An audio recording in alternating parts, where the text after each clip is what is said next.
ஆண்டவராகிய இயேசு கிறிஸ்துவின் நாமத்தினாலே இந்த இறுதி நாள் கூட்டத்திற்கு வந்திருக்கிற தேவ ஊழியக்காரர்களுக்கும் தேவனுடைய பிள்ளைகளுக்கும் இருதயத்தின் ஆழத்திலிருந்து நன்றி செலுத்துகிறேன். அருமையான சகோதரர் டேவிட் இளவரசன் சொன்னது போல உங்கள் மத்தியில் இந்த நாட்களிலே தேவ வார்த்தையை அவர் சொல்ல விரும்புகிற வார்த்தைகளை மாத்திரம் சொல்வதற்கு தேவன் எனக்கும் பலன் தந்து என்னோடு கூட வந்த அருமையான சகோதரன் வெஸ்லி மேக்ஸ்வெல், என்னுடைய மற்ற ஊழியத்தில் இணைக்கப்பட்டிருக்கிற மக்கள் எல்லாரும் வந்து உங்களோட மத்தியில் இருந்து தேவனுடைய காரியத்தை பகிர்ந்து கொள்ளவும், உங்களோடு கூட இருதயத்தின் ஆழத்திலே தேவன் போட்டிருக்கிற சில காரியங்களை பகிர்ந்து கொள்ளவும் தேவன் ஒரு நல்ல சந்தர்ப்பத்தை இந்த பகுதியிலே நான் இப்பொழுதுதான் முதலாவது வருவதற்கு காரணமாயிருந்த ஒவ்வொருவருக்கும் ஆண்டவர் அதற்குரிய நன்மைகளை கட்டளையிடுவாராக. இந்த பாடலை அவர்கள் காணிக்கைக்கு பாடும்போது, எரியுது பார் அக்னி கடல், அதிலே தைக்க கொண்டிருக்கிற உடலை கொஞ்சம் பார்க்க மாட்டாயா என்ற வார்த்தைகள் எனக்கு ஒரு காரியத்தை ஞாபகப்படுத்தியது.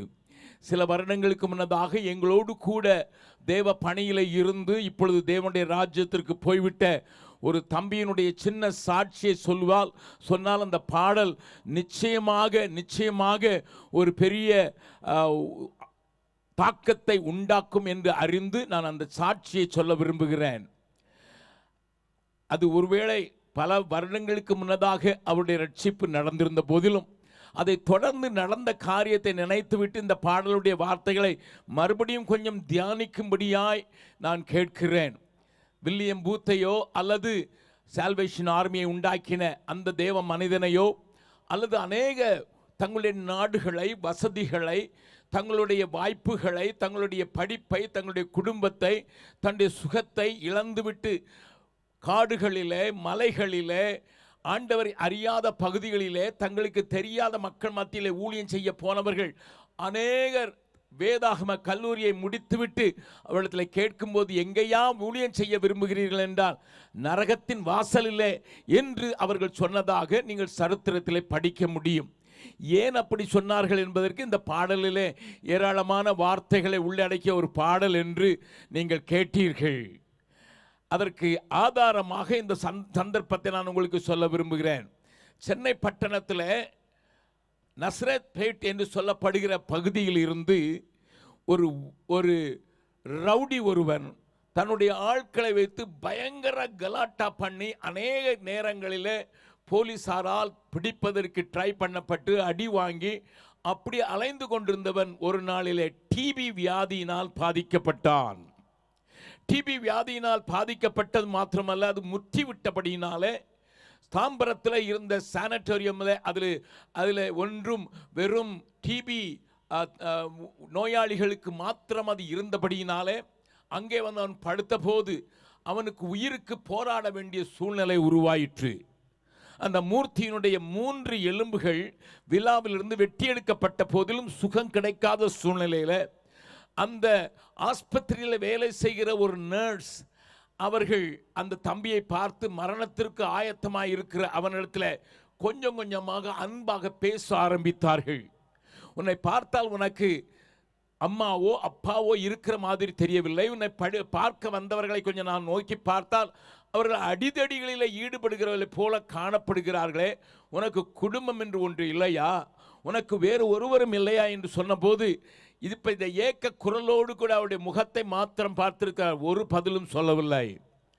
ஆனால் உன்னிடத்தில் எப்பொழுதும் உன்னை நேசிப்பதற்கும் உன்னை விசாரிப்பதற்கும் ஒரு ஆண்டவர் இருக்கிறார் என்று மெதுவாக அதுவரை கிறிஸ்து இயேசுவினுடைய வாசனையை கூட அறிந்திராந்த அந்த மூர்த்திக்கு அவர்கள் சொல்ல கொஞ்சம் கொஞ்சமாக ஆண்டவர் அவனுக்குள்ளே கிரியை செய்து அவனை ரட்சித்தார்.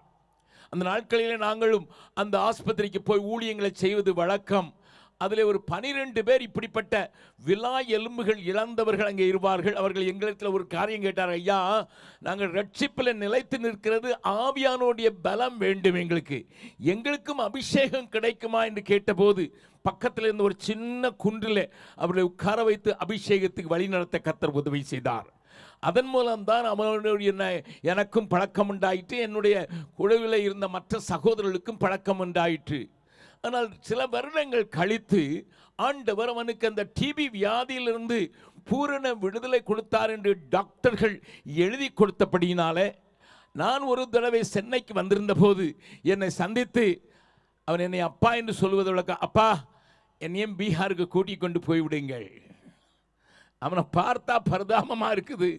இவனை கொண்டு போய் பீகாரில் என்ன சொல்றது? நான் சொன்னேன், தம்பி அங்கே இருக்கிற சூழ்நிலைகள், அங்கே இருக்கிற காலநிலைகள் எப்படியெல்லாமோ இருக்கும் என்று நீ அறிவாயா? அங்கே இருக்கிற குளிர், அங்கே இருக்கிற வெயில் உன்னால் தாங்க முடியுமா என்று நான் கேட்டபோது, அதை குறித்து கவலை இல்லை, எனக்கு யாரும் இல்லை, குடும்பத்தில் இருக்கிற ஒரு சின்ன உயிரை திருப்ப தந்திருக்கிற ஆண்டவருக்கு என்னால் முடிந்ததை ஆண்டவரை அறியாத பகுதிகளுக்கு சொல்ல வேண்டும் என்கிற பாரத்தினால ஒவ்வொரு மணி நாளும் நான் 2 மணி நேரம் கண்ணீர் விட்டு அழுகிறேன்.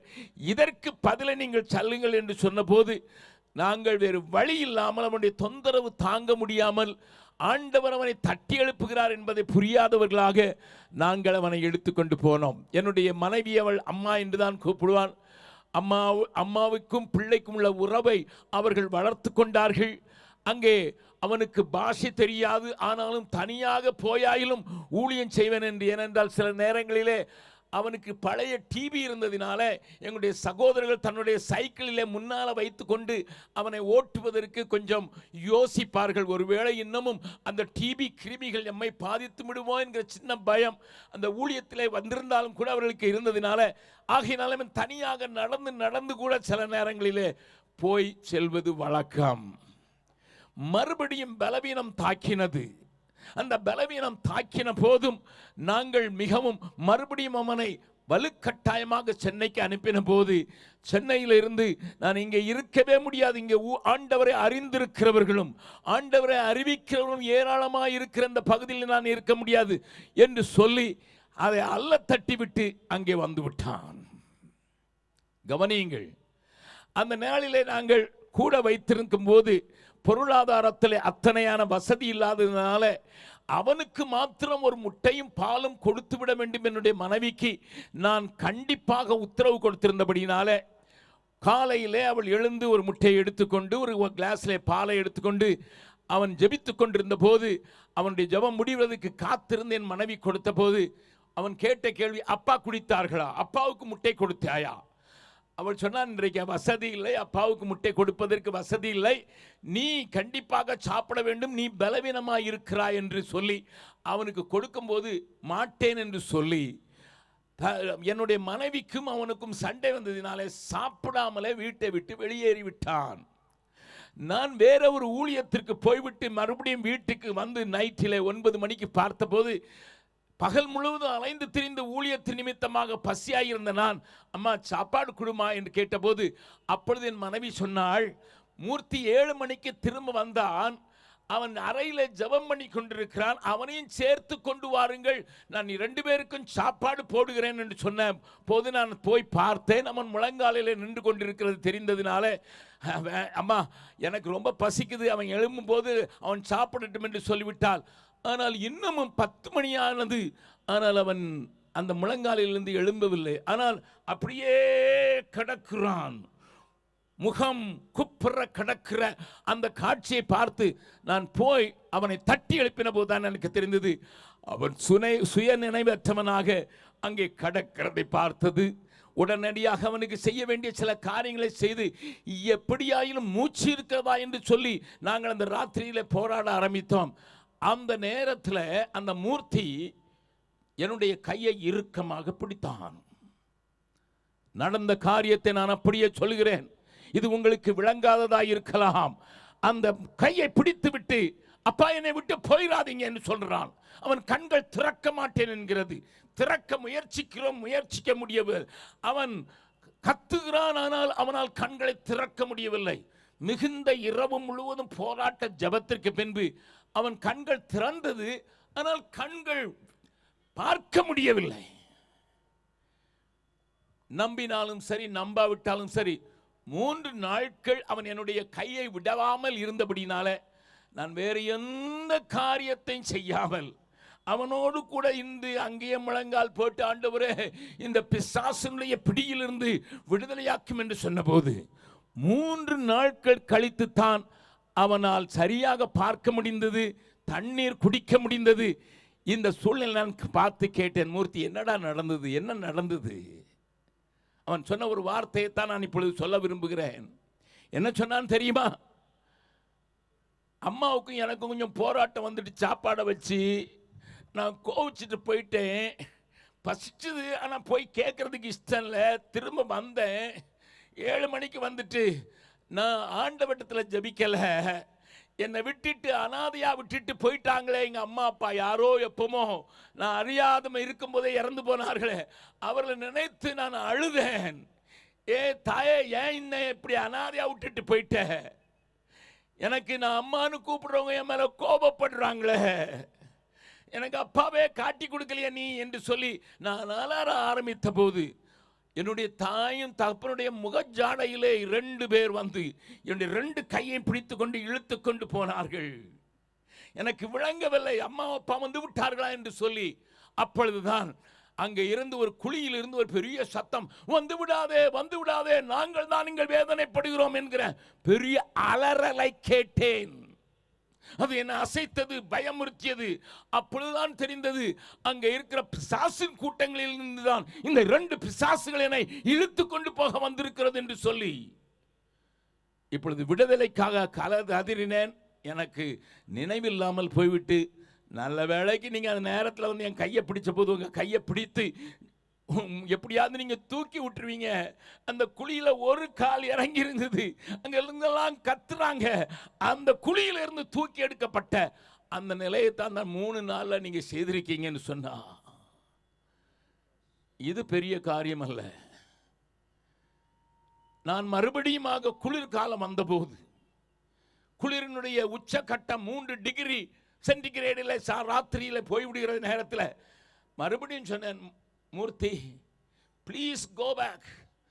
அங்கே ஆயிரமான ஜனங்கள் அங்கேயும் வழிகிறார்கள், ஆண்டவரை அங்கே சொல் என்று அவனை அனுப்பின போது அவன் கேட்ட கேள்வி, அப்பா நரகத்தில் ஒரு கால கிட்டத்தட்ட வச்சு விட்டு வந்தவனையா நீங்க கேட்குறீங்க? இந்த பீகார்ல இந்த நவாதா என்ற மாவட்டத்தில் ஒரு ஊழியக்காரர்களோ ஒரு கிறிஸ்தவர்களோ இல்லைன்னு நான் படித்தேன். என்னைய பார்த்து அந்த டிஸ்ட்ரிக்ட்க்கு போன்னு சொல்ல வேண்டிய அகஸ்டின் ஜெபக்குமார் என்கிற வைராக்கிய ஊழியக்காரனா நீங்க? என்னை உற்சாகப்படுத்தி என்னை பாதுகாப்பதற்காக நீங்கள் செய்ய வேண்டாம், நீங்க அங்க போயிரு என்று சொல்லுங்க, அது போதும், உங்க வார்த்தைக்கு தான் காத்து கொண்டிருக்கிறேன் என்று சொல்லி அவன் என்னோடு கூட தர்க்கிக்க ஆரம்பித்தான். நரகத்தின் காட்சியை கண்டவனுக்கு தன்னுடைய சுகமோ தன்னுடைய சூழ்நிலையோ பெரிதாக தெரியவதில்லை என்பதை அன்றைக்கு தான் அவனுடைய முகத்திலே நான் பார்த்தேன். அவன் பார்த்த போது அவன் சொன்ன ஒரு காரியத்தை மறுபடியும் சொல்ல விரும்புகிறேன். நீங்க என்னை ஒன்று சாங்க ஒன்றும் வேண்டாம், நீங்க என்னை அப்பான்னு கூப்பிட மட்டும் இடம் கொடுத்துருங்கன்ட்டு. நான் ஒரு நாள் நானும் என் மனைவி ஊழிய விஷயமாக வெளியே போயிருக்கும் போது ஒரு சின்ன பையோடு கூட அவனே நவாதாவுக்கு போய்விட்டான். அந்த நாட்களில் ஃபோன் வசதி கிடையாது, எங்கே போனான் என்று தெரியாது. இறுதியாக சில வாரங்கள் கழித்து தான் அவன் நவாதா போயிருக்கிறான் என்று நான் அறிந்து கொண்டோம். அங்கே போய் ஒரு வீட்டை வாடகைக்கு எடுத்து, ஒரு பிராமண சகோதரருடைய வீட்டை வாடகைக்கு எடுத்து, நான் சென்னையில இருந்து வந்திருக்கிறேன், இயேசுவை அறிவிக்க வந்திருக்கிறேன் என்று தனக்கு தெரிந்த ஹிந்தியிலே சொல்லி அந்த பகுதிகளிலே ஒரு டிவிஎஸ் 50 அவனுக்கு யாரோ கொடுத்ததை வைத்து ஊழியம் செய்து கொண்டிருந்தான். திருடர்கள் அவனை அடித்து இந்த டிவிஎஸ் 50 பிடுங்கி கொண்டார்கள். ஆனாலும் போகவில்லை. அவனுக்கு எப்படியப்பா சப்போர்ட் வந்ததுனால், அவனுக்கு இந்த பிளாஸ்டிக் வைத்து கூடைகள் பின்ன தெரியும், அதை பின்னி தெருவில் விற்று அதனால் வருகிற வருமானத்தை வாங்கி தன்னுடைய சின்ன தொழிலையும் செய்து கொண்டு அவன் ஊழியம் செய்தான். என்னை கேட்கிற அருமையானவர்களே, நான் அவன் 6 வாரங்கள் கழித்து பிப்ரவரி மாதம் குளிர் குறைந்திருக்கிற நேரம், ஆனால் குறை முன்னதாக கூடிவிட்டு இறங்கும் அந்த நேரத்தில் கண்டுபிடித்து விட வேண்டும் என்று நான் புறப்பட்டு போன போது அங்கே நான் கண்ட காட்சி, அண்ட வீட்டில் உள்ளவர்கள் நெருப்பை கொளுத்தி ஒரு கட்டையிலே அவனை கடத்தி அவனை ஒரு கோடியை வரட்டுவது போல வரட்டி கொண்டிருந்தார்கள். குளிரின் தாக்கம் அவனுடைய உடம்பை பிடித்திருந்தபடியினால அண்ட வீட்டுக்காரர்கள் பரிதாபப்பட்டு, ஒரு நிச்சயமாக இதெல்லாம் நீங்கள் நம்ப மாட்டீர்கள், கண்ணார கண்டு அனுபவித்த நாங்கள் சொன்னாலும் கூட நீங்கள் நம்புவதற்கு ஒருவேளை முடியாமல் இருக்கலாம். அவனை உட்கார வைத்தார்கள். அந்த நெருப்பின் அந்த வெளிச்சத்தில் அவன் முக பார்த்து, மூர்த்தி ஏண்டா எங்களை இப்படி வேதனைப்படுத்துறது என்று கேட்டேன். ஒரே வார்த்தை, என்னை ஏன் வேதனைப்படுத்துகிறார் அப்பா அம்மா என்று கூப்பிட்டு விட்டு என்னை ஏன் வேதனைப்படுத்துகிறாய்? அவன் சொன்னது, நரகத்தினுடைய வாசலுடைய வேதனையை கண்டவன் நான், அக்கினி எழிந்து கொண்டிருக்கிற அந்த வாசலை கண்டவன் நான். அது நரகம் இல்லை, அது பாதாள குழிதான் என்று அவனுக்கு தியாலஜி எல்லாம் தெரியாது.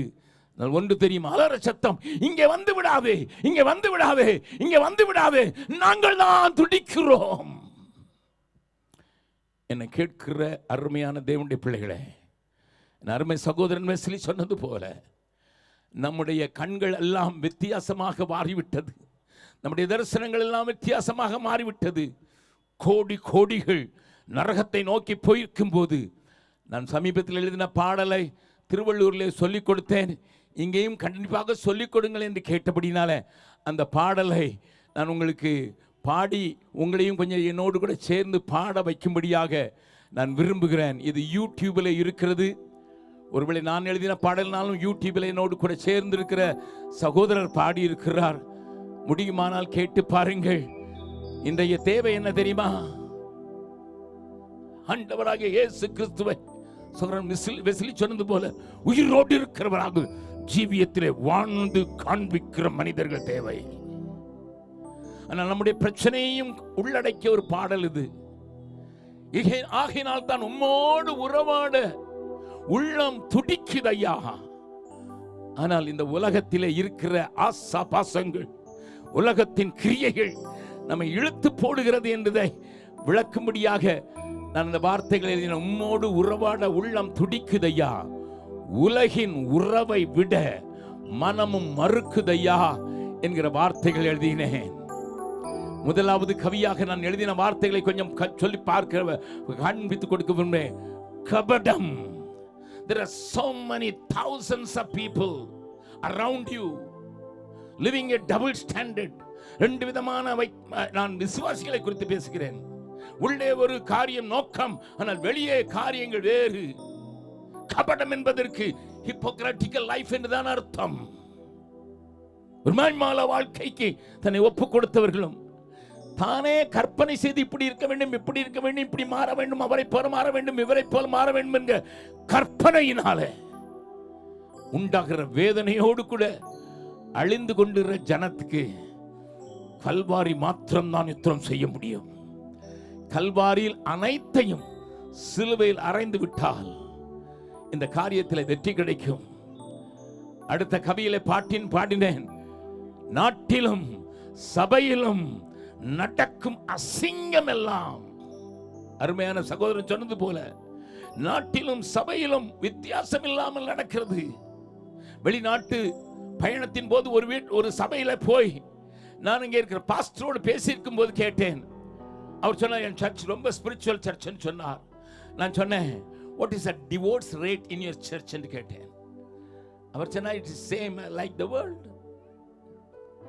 எனக்கு அதிர்ச்சியானது. நாங்கள் தான் ஆவிக்குரியவர்கள் என்று பெருமை பாராட்டுகிறோம் மத்தியில அத்தனை விவாகரத்துக்கள். நேற்றைய தினத்தில் ஒரு செய்தியை, உத்தரப்பிரதேசத்தின் செய்தியை நீங்களும் படித்திருக்கிறதுக்கு வாய்ப்பு உண்டு.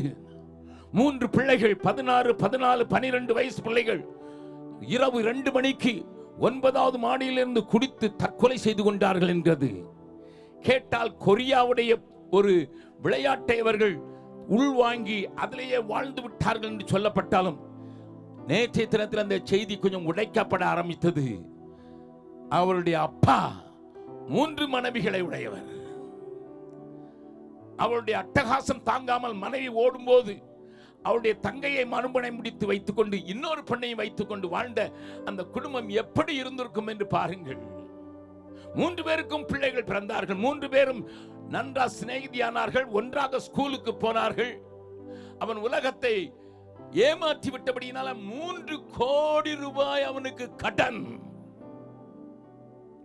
3 கோடி ரூபாய் கடன், 3 மனைவிகள், 3 பிள்ளைகள். இந்த குடும்பம் எப்படி இருந்திருக்குன்னு கொஞ்சம் யோசித்து பாருங்க ஐயா. தேவஜனமே, உன் பிள்ளை கையில இருக்கிற மொபைல் அவர்களை எப்படி கெடுத்துக் கொண்டிருக்கிறது மாத்திரமல்ல, நீ எப்படிப்பட்ட ஒரு காரியத்தை அவளுக்கு காண்பிக்கிறாய் என்கிற ஒரு சூழ்நிலைக்கு தள்ளப்பட்டதுனால்தான் நாட்டிலையும் நடக்கிற அசிங்கம் சில வேளையில சபைகளிலும் நடக்கலாம். கல்மனத்தை உடைக்கிற கல்வாரியால் மாத்திரம்தான் இவைகள் அழிந்து தொலைந்திட முடியும். கல்வாரியை நம்புகிற மாத்திரம் கரங்களை உயர்த்தி ஆண்டவருக்கு ஒரு பெரிய கோஷம் எழுப்பலாமா? ஹல்லேலூயா! ஐயா, அந்த கல்வாரி உயர்த்தப்பட வேண்டும். இந்த கல்வாரி காட்சியை மனிதர்கள் கண்டுதானாக வேண்டும். அதுதான் அவர்களுக்கு விடுதலை கொடுக்கிற சின்னமாக மாறிவிடும். கர்த்தருடைய பரிசுத்த நாமத்துக்கு ஸ்தோத்திரம். அதற்கு என்ன பரிகாரம் என்று சொன்னால், தன்னுடைய சுயத்தை சிலுவையில் அறைந்து அதை தனக்கும் மட்டுமல்ல சுற்றத்தாருக்கும் முற்றத்தாருக்கும் அப்படிப்பட்ட வாழ்க்கையை காண்பிக்கிற தேவ பிள்ளைகள் எழும்பியாக வேண்டும். இதை உணர்ந்துதான் கடைசி கவியை நான் அர்ப்பணமாக என்னை அர்ப்பணிக்கும் வண்ணமாக நான் எழுதினது. தேடிடும் உன் கண்கள் என் மேல் படுகிறதே, தேய்ந்த உம் கால்கள் என்னை தேடி தேய்ந்ததினால உம்முடைய கால்கள் எல்லாம் அப்படியாக ஆண்டவரே, அங்கே அந்த தேய்ந்து போன நிலைமையில் இருக்கிற அந்த கால்கள் என் உள்ளத்தை நொறுக்கிறதே. அது என்னுடைய இதயத்தில் பெரிய பாதிப்பை உண்டாக்கிவிட்டது. ஆகினால உம்மோடு நடந்திட உம்மை நினைக்க மாத்திரமல்ல ஆண்டவரே, உம்மோடு நடக்கும் வாழ்க்கைக்கு ஒப்பு கொடுக்கிறேன் என்கிற ஒப்பு கொடுத்தலோடு அதை செய்ய ஆரம்பித்த போது இந்த உலகத்தின் இழுப்பு தானாய் மறையுது என்று சொல்கிற வார்த்தைகள் எழுதிவிட்டு 4 மாதங்கள் இந்த வரிகளில் மேலே கையை வைத்து வைத்து ஆண்டவரே, எனக்குள்ள இந்த சிந்தை மாறி போய்விட வேண்டாம்.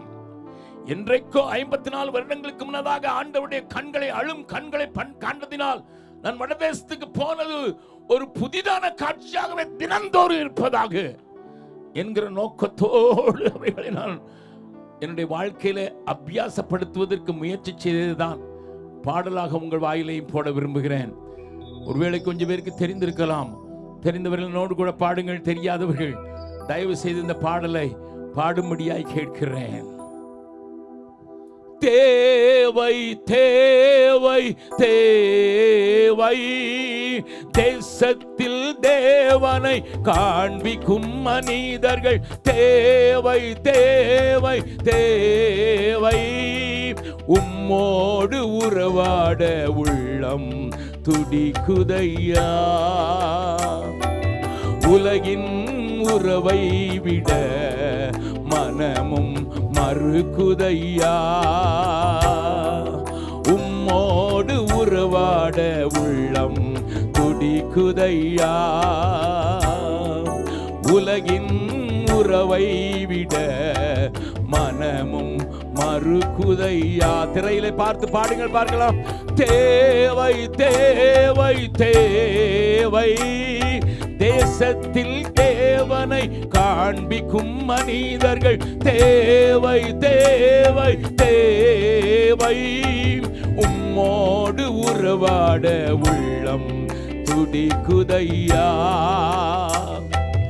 உலகின் உறவை விட மனமும் மறுக்குதையா.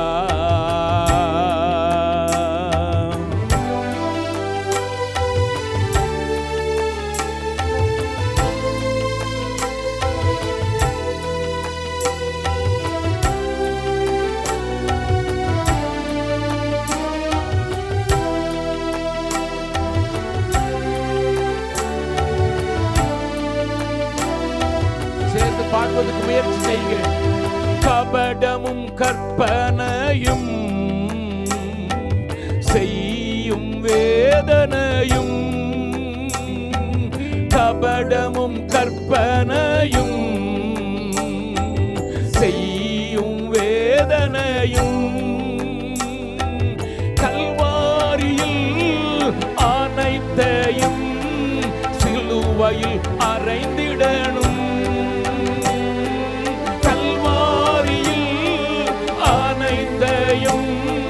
சிலுவையில் அறைந்திடணும். உம்மோடு உறவாட உள்ளம் துடிக்குதையா, உலகின் உறவை விட மனமும் மறுக்குதையா. உம்மோடு உறவாட உள்ளம் துடிக்குதையா. உலகின் உறவை விட மனமும் மறுக்குதையா.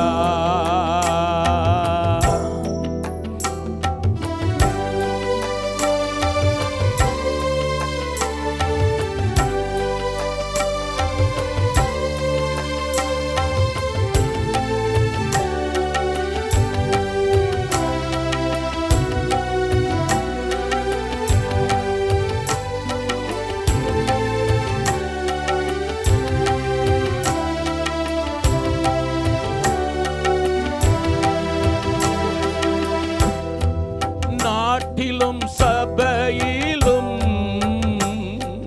நடக்கும் அசிங்கம் எல்லாம், நாட்டிலும் சபையிலும் நடக்கும் அசிங்கம் எல்லாம், கல்மனம் உடைக்கும் கல்வாரியால் அழிந்து தொலைந்திடுமே. பாடலாமா? கல்மனம் உடைக்கும் கல்வாரியால் அழிந்து தொலைந்திடுமே. உம்மோடு உறவாட உள்ளம் துடிக்குதையா. உலகின் உறவை விட மனமும் மறுக்குதையா. உம்மோடு உறவாட உள்ளம் துடிக்குதையா. உலகின் உறவை விட மனமும் மறுக்குதையா.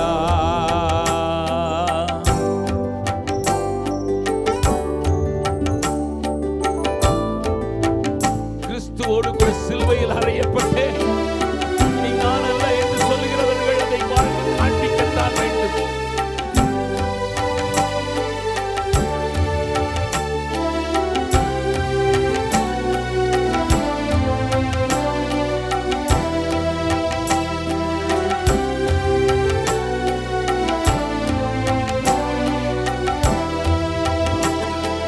சுயத்தை சிலுவையில் அறைந்தோர்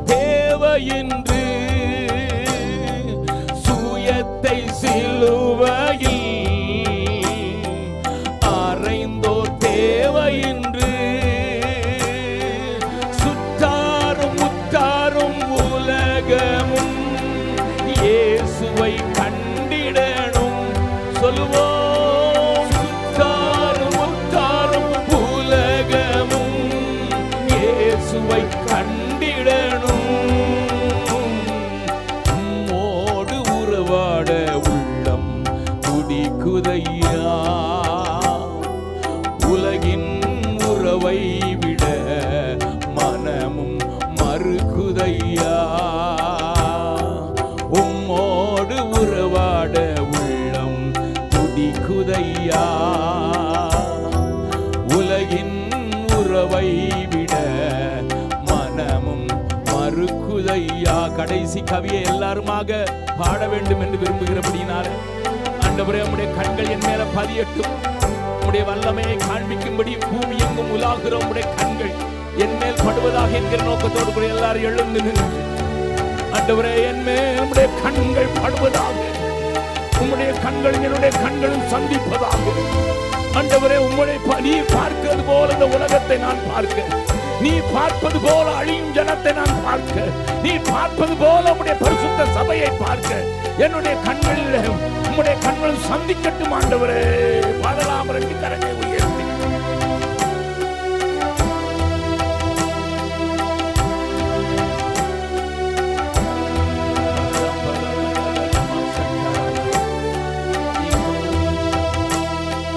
தேடிடும் கண்கள்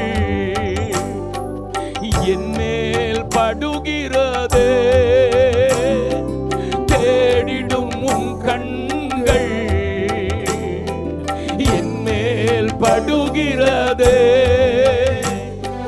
தேய்ந்த கால்கள் என் உள்ளத்தை முழுவதும் நொறுக்கி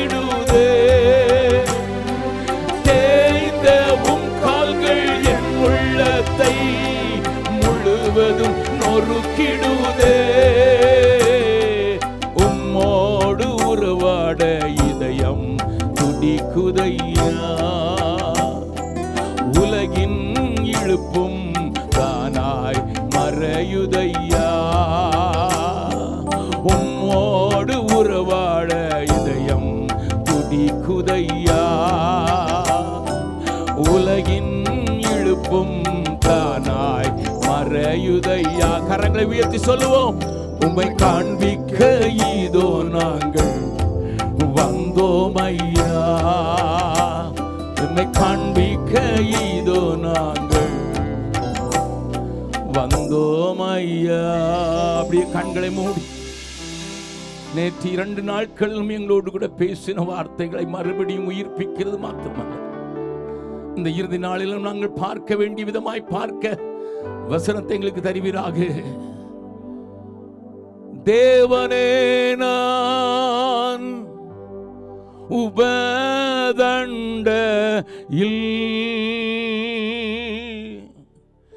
இன்னும் நெருங்கி சேர்வதே என் ஆவல் பூமியில்.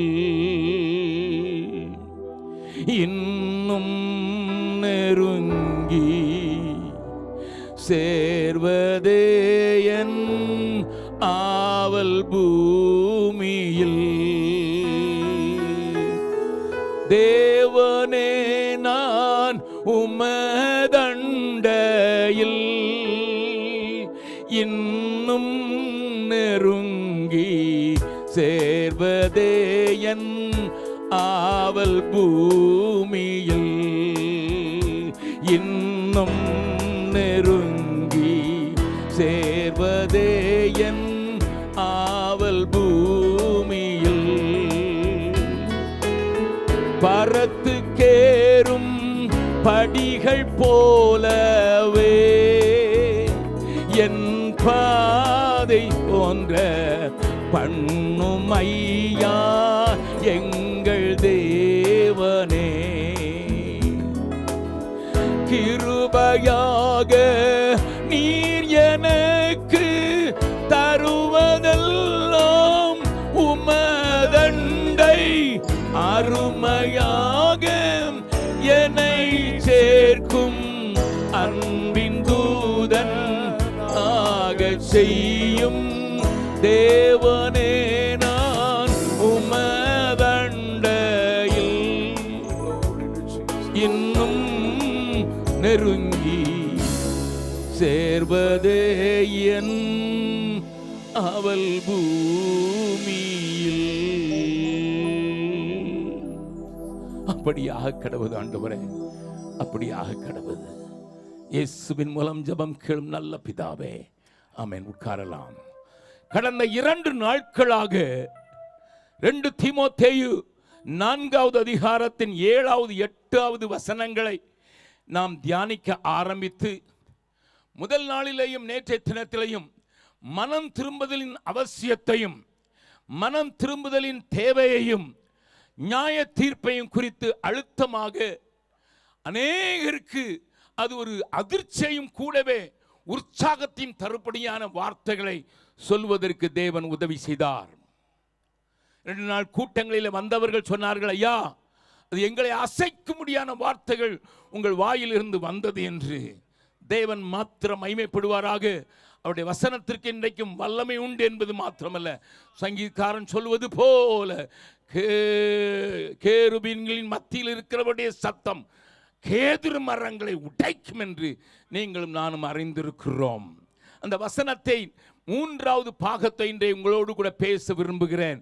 ஆனால் முதலாவது வாசிக்கலாம். 7வது 8வது வசனம் 2 தீமோத்தேயு 4வது அதிகாரத்தின் 7, 8 வாசிக்கலாம். நல்ல போராட்டத்தை போராடினேன், நல்ல போராட்டத்தை போராடினேன், ஓட்டத்தை முடித்தேன், ஓட்டத்தை முடித்தேன், விசுவாசத்தை காத்துக்கொண்டேன், விசுவாசத்தை காத்துக்கொண்டேன். இது முதல் நீதியின் கிரீடம் எனக்காக வைக்கப்பட்டிருக்கிறது, இது முதல் நீதியின் கிரீடம் எனக்காக வைக்கப்பட்டிருக்கிறது. நீதியுள்ள நியாயாதிபதியாகிய கர்த்தர், நீதியுள்ள நியாயாதிபதியாகிய கர்த்தர் அந்நாளிலே அதை எனக்கு தந்தருளுவார், அந்நாளிலே அதை எனக்கு தந்தருளுவார். எனக்கு மாத்திரமல்ல, எனக்கு மாத்திரமல்ல, அவர் பிரசன்னமாகுதலை விரும்பும் யாவருக்கும், பிரசன்னமாகுதலை விரும்புகிற யாவருக்கும் அதை தந்தருளுவார். அதை தந்தருளுவார். நிச்சயமான வார்த்தைகளை பவுல் இங்கே பேசுகிறதை தெளிவாக அவன் எழுதி வைத்திருக்கிறான் தன்னுடைய இறுதி கடிதத்திலே. அவன் தீமோத்தேயுக்கு எழுதின காரியத்திலே நம்முடைய நம்பிக்கையை குறித்து யாராலும் கேள்வி கேட்டால் நாம் நிச்சயமாக சொல்ல முடியும். நாம் எந்த பாதையிலே நடக்கிறோம், நம்முடைய முடிவு என்ன என்று கிறிஸ்துவை அறிந்திருக்கிற ஒவ்வொருவரும் தைரியமாக சொல்ல முடியும். யோவானை கேட்டால் சொல்லுவான். 1 யோவான் 3வது அதிகாரம் முதல் 3 வசனங்களை மறுபடியும் கொஞ்சம் ஞாபகப்படுத்தலாம்.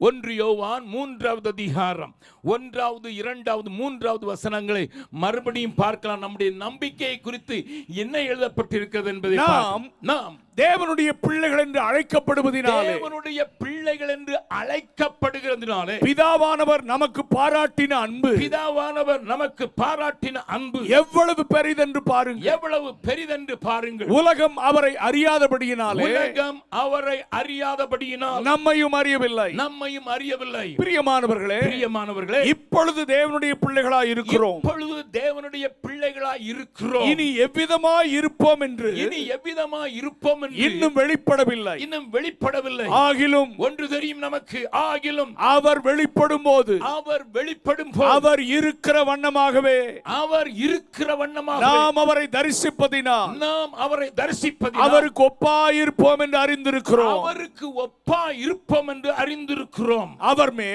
மேல் இப்படிப்பட்ட நம்பிக்கை வைத்திருக்கிறவன் எவனும், இதுதான் நம்முடைய நம்பிக்கை. ஆமென். அவர் வெளிப்படுவார். உயிரோடு இருந்த ஆண்டவர் நமக்கு பூமியில திரும்பவும் வருவார். எப்படி வருவார் என்பதை தான் கடந்த 2 நாட்களில் நான் உங்களோடு கூட பேசிக் கொண்டிருந்தேன். இப்படிப்பட்ட நம்பிக்கை வைத்திருக்கிறவன் எவனும் அவர் சுத்தமுள்ளவராய் இருக்கிறது போல தன்னையும் சுத்திகரித்துக் கொள்ளுகிறார். கர்த்தருடைய பரிசுத்த நாமத்துக்கு ஸ்தோத்திரம். பரிசுத்தத்திற்கு சவால் விடுகிற ஒரு செய்தி நம்மிடத்தில் மாத்திரம்தான் உண்டு என்பதை அறிந்தவர்கள் பெரிய ஆரவாரமான அல்லேலூயா சொல்லலாமா? என் ஆண்டவர் மாத்திரம் நான் சொல்ல முடியும். நான் பரிசுத்தராய் இருக்கிறது போல நீங்களும் பரிசுத்தராயிருங்கள் என்பது மாத்திரமல்ல, அவர் சுத்தமுள்ளவர் என்பதை நாம் அறிந்திருக்கிறோம். எந்த மனிதனும் அதை சொல்லக்கூடாதவனாக மற்ற மதங்களில் இருக்க சொல்லக்கூடாதவர்கள், அவரால் சொல்லவே முடியாது. அவன் எவ்வளவு தத்துவம் பேசினாலும் சரி, அவன் எத்தனை வேதங்களை கற்றறிந்தாலும் சரி, என் தேவனை தவிர பரிசுத்தர் ஒருவரும் இல்லை. ஆகையினால் தான் அவரை போல மாறுவதற்கு முன்னதாக பரிசுத்தத்தை வாஞ்சிக்க வேண்டும் என்று பரிசுத்தத்தை நாம் கூறி அறிவிக்கிறோம். ஆனால் வாசித்த வசனங்களிலே பவுல் 5 காரியங்களை குறிப்பாக சொல்கிறான் என்று முதல் நாளிலே சொன்னேன். அவன் ஒரு போராட்டத்தை குறித்து பேசுகிறான், ஒரு ஓட்டத்தை குறித்து பேசுகிறான், ஒரு விசுவாசத்தை குறித்து பேசுகிறான். அதோடு கூட நீதியுள்ள ஒரு நியாயாதிபதியை காண்பித்துக் கொடுக்கிறான். அந்த நியாய தீர்ப்பை குறித்து நான் பேசும்போது அதனால் வருகிற விளைவு நீதியின் கிரீடம் எனக்கு இருக்கிறது என்கிற தைரியத்தோடு அவன் எழுதுகிற வார்த்தைகளை நான் உங்களுக்கு முதல் நாளிலே சொன்னேன். ஆகையினால அந்த நீதியின் கிரீடம் பெற வேண்டும் என்கிற வாஞ்சை உள்ளவர்கள், அல்லதை எதிர்பார்க்கிறவர்கள், அல்லதை நம்பி இருக்கிறவர்கள், அவர்கள் ஒரு காரியத்தை அறிந்திருக்க வேண்டும் என்பதற்காக இன்றைக்கு அதை கொஞ்சம் விவரமாக பேசி நான் அந்த செய்தியை முடிக்க விரும்புகிறேன். தேவன் நம்மோடு கூட இடைப்படுவார் என்று விசுவாசிக்கிறேன். அருமையானவர்களே, நம்முடைய விசுவாச ஓட்டத்தில் நாம் பெற்றுக்கொள்ளத்தக்கதாக ஓட வேண்டும் என்றால் நமக்கு ஒன்று தெரிந்திருக்க வேண்டும். நம்முடைய வாழ்க்கை இந்த உலகத்தில் ஒரு பெரிய போராட்டமே. அதை குறித்து ஒருவேளை உங்களுக்கு சொல்லி இருப்பார்கள். அதோடு கூட அங்கே விசுவாசம் காக்கப்படுகிற ஒரு காரியத்திலே நாம் கவனம் செலுத்த வேண்டும் என்பது மிகவும் மிகவும் மிகவும் முக்கியம். பவுல் தைரியமாக சொல்ல முடியும், இவன் ஒரு விசை பரிசுத்தவான்களுக்கு கொடுக்கப்பட்ட அந்த விசுவாசத்தை நான் காத்து கொண்டேன். ஏனென்றால் சாத்தானுடைய குறி எப்பொழுதும் விசுவாசிகளுடைய வாழ்க்கையிலிருந்து விசுவாசத்தை எடுத்து போடுவதற்காகவே இருக்கும். இதை நாம் ஆண்டவருடைய வார்த்தைகளிலேயே பார்க்கலாம். கவனியுங்கள் நன்றாக. சத்துரு உங்களை தாக்க வரும்போது, நீங்கள் அந்த போராட்டத்தில் இருக்கும்போது, அந்த வாழ்க்கையின் போராட்டத்தில் நீங்கள் போராடுவதற்கு முதலாவது அவன் உங்களிடத்தில் திருட அல்லது உங்களிலே இருந்து எடுக்க அகற்ற விரும்புகிற காரியம் விசுவாசமே. இது எப்படி நஷ்டப்படுத்துகிறான் என்பதை சமயம் இல்லாதனால 2 காரியத்தை மாத்திரம் காண்பித்து நான் அடுத்த காரியத்திற்கு கடந்து போக விரும்புகிறேன். திருப்பிக் கொள்ளுங்கள். லூக்கா எழுதின சுவிசேஷம் 22வது அதிகாரத்தில் இயேசு இங்க ஒரு காரியத்தை நமக்கு சுட்டி காட்டும்படியாக பேதுருவோடு கூட பேசுகிறதை பார்க்கலாம். லூக்கா எழுதின சுவிசேஷம் 22வது அதிகாரத்தில் அவர் காட்டிக் கொடுக்கப்படுவதற்கு முன்னதாக தன்னுடைய சீஷர்களோடு கூட பேசும்போது சீமோனாகிய பேதுருவிடத்தில் அவர் சொன்ன வார்த்தைகளை கொஞ்சம் கவனிக்கலாம். 31வது 32வது 33வது வசனம். பின்னும் கர்த்தர் சீமோனே சீமோனே சீமோனே சீமோனே இதோ இதோ கோதுமையை சுளகினால் புடைக்கிறது போல சாத்தான் உங்களை புடைக்கிறதற்கு உத்தரவை கேட்டுக்கொண்டான். உன்னை என்று அல்ல, வார்த்தைகளை கொஞ்சம் நன்றாய் கவனியுங்கள். இங்கே வார்த்தைகளை கவனித்தால் தான் இன்றைக்கு வாழ்க்கையில் நடக்கிற போராட்டங்களை நாம் சரியாக புரிந்து கொள்ள முடியும். ஆண்டவர் சீமோனை தான் பார்த்து பேசுகிறார், ஆனால் பன்மையிலே சொல்கிறார், உங்களை புடைக்கிறதற்கு உத்தரவு வாங்கி கொண்டான். நானோ உன் விசுவாசம் ஒளிந்து போகாதபடிக்கு. ஆண்டவர் என்ன சொல்லுங்க, உங்க விசுவாசம் ஒளிஞ்சு போக கூடாதுன்னு சொல்லி இருக்கணும். ஆனால் God Jesus அதை படிக்கல. You take care of yourself to start with. Yes. உன்னுடைய காரியத்தில் நீ கவனமாக இருக்க வேண்டும். உன் விசுவாசம் ஒளிந்து போய்விடக் கூடாது என்பதற்காக உனக்காக வேண்டிக் கொண்டேன், உனக்காக நான் ஜெபம் பண்ணேன். நீ குணப்பட்ட பின்பு உன் சகோதரரை ஸ்திரப்படுத்து. சகோதரரை ஸ்திரப்படுத்து. It must start with you as a leader of a team. You must be strong enough to hold the faith. உனக்கு கொடுக்கப்பட்டிருக்கிற அந்த விசுவாசத்தை நீ தக்க வைக்க விடாதபடி சாத்தான் உன்னை புடைப்பதற்கு அனுமதி வாங்கி இருக்கிறான். என்னை கேட்கிற அருமையானவர்களே, தேவைகள் நிறைந்த வாழ்க்கையை வாழ்கிற உங்களுக்கு வருகிற முதலாவது சோதனை உங்கள் விசுவாசத்தை ஆட பண்ணுகிறது தான். நீங்கள் ஜெபிப்பீர்கள் தேவனுடைய பிள்ளையாய் இருக்கிறபடியினாலே. பிரசங்கங்களுக்கு போவில் சபையில் ஒரு நல்ல வார்த்தையை சொல்லி அங்கே பிரசங்கிக்கும் போது இது எனக்காக சொல்லப்படுகிறது என்று அதை பிடித்துக் கொள்வீர்கள். அதுதான் எனக்கு தேவன் தருகிற வார்த்தை என்று சொல்லி அதையே பிடித்துக் கொண்டிருப்பீர்கள். அவன் மெல்ல வந்து, அவர் சொல்லிட்டாருப்பா, உனக்கு இல்லப்பா, அது உன்னுடையதல்லப்பா, அதை நீ சுதந்திரிக்கிறதுக்கு எப்படி வாஞ்சிக்கிறாய்? அது ஆபிரகாமுக்கு சொன்னதுடா, அல்லது மோசேக்கு சொல்லப்பட்டது, அல்லது தேவனுடைய தாசனுக்கு சொல்லப்பட்டது. நீ மாதிரி ஒன்னிய மாதிரி இருக்கிற ஆளுக்கெல்லாம் அவ்வளவு பெரிய வாக்குத்தத்தத்தை தேவன் தரமாட்டார் என்று சொல்கிற அந்த சந்தேக விதவைகளை என்றைக்கு ஏதேன் தோட்டத்தில் போட்டான அதே வார்த்தைகளை அவன் இன்றைக்கும் அநேகருடைய உள்ளத்திலே போட்டு அந்த கேட்ட வார்த்தைகள் அவர்களில் நிலை கொள்ளாதபடி அதை அசைப்பதற்கு முதலாவதே பிடுங்கி விடுவதற்கு அவன் அங்கே காத்து கொண்டிருக்கிறான். என்னை கேட்கிற அருமையானவர்களே, உங்கள் வாட்டத்தில் வாழ்க்கையில் உங்கள் விசுவாசம் சோதிக்கப்படுவதற்கு அவசியம் என்று பேதுரு எழுதுகிறார். வாசிக்கலாம். 1 பேதுருவினுடைய 1வது அதிகாரத்திலேயே பேதுரு எழுதுகிற அந்த வார்த்தையை கொஞ்சம் கவனித்து பாருங்கள். வாசிக்கலாம். 1வது அதிகாரத்தில் அங்கே வாசிக்கலாம். 7வது வசனத்தை அழிந்து போகிற பொன் 6வது வசனத்தை வாசித்து விட்டு 7வது இதிலே நீங்கள் மிகவும் சந்தோஷப்படுகிறீர்கள் என்றாலும் துன்பப்பட வேண்டியது அவசியமானதால் இப்பொழுது கொஞ்ச காலம் பலவிதமான சோதனைகளினாலே துக்கப்படுகிறீர்கள். இந்த சோதனைகள் உனக்கு வேறாக வருவதற்கு காரணம் என்ன? இந்த சோதனை உனக்கு வேதனை உண்டாக்கி உன்னுடைய காரியத்தை அப்படியே சுருக்கி போடுவதற்கு காரணம் என்ன? அழிந்து போகிற பொன் அக்கினினாலே சோதிக்கப்படும். அதை பார்க்கிலும் அதிக விலையேற பெற்றதாய் உங்கள் விசுவாசம் சோதிக்கப்பட்டு இயேசு கிறிஸ்து வெளிப்படும் போது உங்களுக்கு புகழ்ச்சி கனமும் மகிமையும் காணப்படும். ஹல்லேலூயா. நீங்கள் பிடித்திருக்கிற அந்த விசுவாசத்தை ஆண்டவர் சோதிக்கிறதற்கு அனுமதி கொடுக்க வேண்டிய அவசியம் உண்டு. அப்பொழுதுதான் அதனுடைய தரம் தெரியும். இது 24 கேரட் தங்கமா, அல்லது 22 தானா, அல்லது 18 தான், ஆனால் பளபள என்று இருக்கிறதா என்பதை உலகம் பார்த்து கொண்டிருக்கலாம். ஆனால் ஆண்டவர் நமக்கு கொடுக்கப்பட்டிருக்கிற விசுவாசம் நிலைத்திருக்கிறதா, அது சரியானதா இருக்கிறதா என்பதை அதை சோதனை என்கிற களத்தில் ஆண்டவர் அதை விடுவதற்கு விரும்புகிறார். ஆகையினால் தான் உங்களுடைய வாழ்க்கையில் அந்த போராட்டத்தை நீங்கள் சந்திக்கிறீர்கள். அது சோதிக்கப்படும் போது அநேகர் இதெல்லாம் நமக்கு ஒத்து வராதுப்பா, இதெல்லாம் மற்றவங்களுக்கு ஒத்து வரலாம், நமக்கு ஒத்து வராது என்று ஒதுக்கிக் கொள்கிறவர்கள் ஏராளம். என்னை கேட்கிற அருமையானவர்களே, யோபுவினுடைய கதை நமக்கு தெரியும்.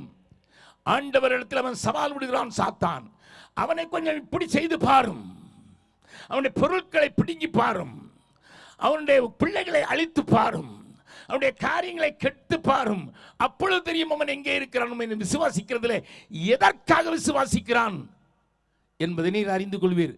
சாத்தான் ஆண்டவரை பார்த்து சொன்ன வார்த்தைகளை தான் நான் உங்களுக்கு சொல்கிறேன். பக்கத்தில் உங்க கையை பிடிச்சுக்கலுங்க.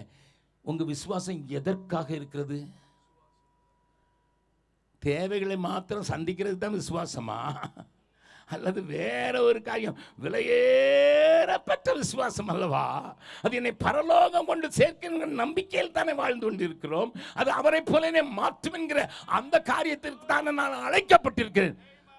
மாறாக என்னுடைய அனுதின தேவைகளை மாத்திரம் சந்திப்பதற்கும், என்னுடைய இமீடியட் நீடை மாத்திரம் சந்திப்பதற்கும் தான் எனக்கு விசுவாசம் இல்லையோ இருக்கோ என்று சந்தேகத்திலே நான் ஊசலாய்க்கிறேன். God has to check, God has to test you.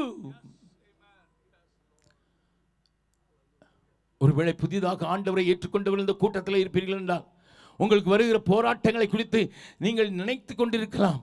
ஆண்டவரை ஏற்றுக்கொள்ளாமல் ஏனோதானோ என்று துன்மார்க்கமாய் வாழ்ந்து கொண்டது போய் எனக்கு இந்த பிரச்சனைகள் எல்லாம் இல்லையே, இப்பொழுது வருகிறதே என்று நீங்கள் அன்றைக்கு சங்கீதக்காரன் 73வது சங்கீதத்தில் கேட்டது போல கேட்கிறீர்களாம். 73வது சங்கீதக்காரன் சொல்கிற சில வார்த்தைகளை மாத்திரம் வாசிக்கலாம். சங்கீதம் 73 தெரிந்த வசனங்கள், ஆனாலும் சில காரியங்களை கொஞ்சம் அழுத்தமாக சொல்வதற்காக இவைகளை நான் உங்களுக்கு எல்லா வசனத்தையும் வாசிக்க போகிறதில்லை. வீட்டிலே போய் வாசித்துக் கொள்ளுங்கள். வாசிக்கலாம். முதலாவது வசனத்தில் இருந்து 73வது சங்கீதம் முதலாவது வசனத்தில், சுத்த இருதயம் உள்ளவர்களாகிய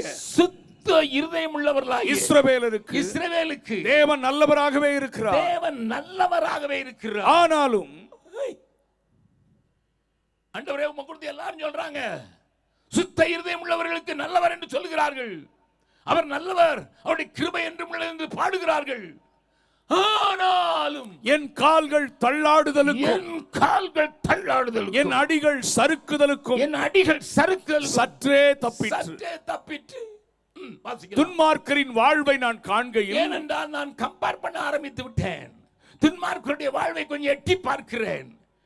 வீம்புக்காரராகிய அவர்கள் மேல் எனக்கே பொறாமை கொண்டேன். ஏன் பொறாமை வந்தது? மரணம் அவர்களுக்கு இடுக்கண்கள் இல்லை. போறான், அவன் பாட்டுக்கு ஜாலியா இருக்கிறான். அவன் வீட்டுல எந்த நேரம் சத்தம் கேட்குது, சிரிப்பு சத்தம் கேட்குது, கொண்டாட்ட வார்த்தைகள் கேட்கிறது. ஆனா நானோ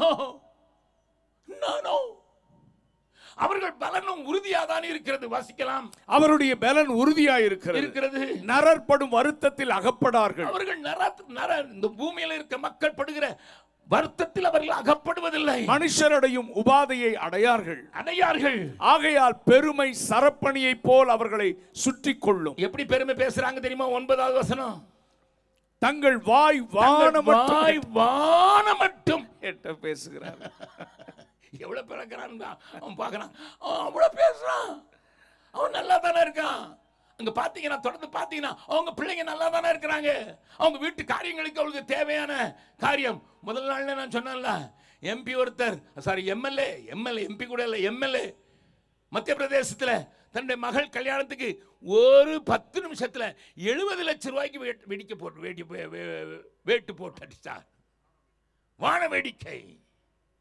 அவன் நல்லா தானே இருக்கான். 70 லட்சம் ரூபாய்க்கு மகா கல்யாணத்துக்கு வான வேடிக்கை விடுறான். அவன் நல்லா தானே இருக்கிறான்.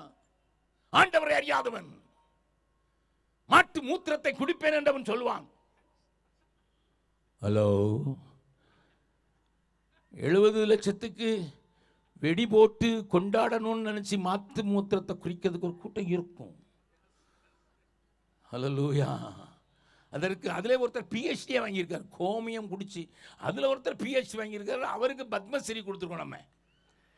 பக்கத்தில் உங்க கை கேட்டுங்க. நிறைய பட்டத்தை தேடி அலையவர்கிட்ட சொல்லுங்க, பத்மஸ்ரீ வேணுமா?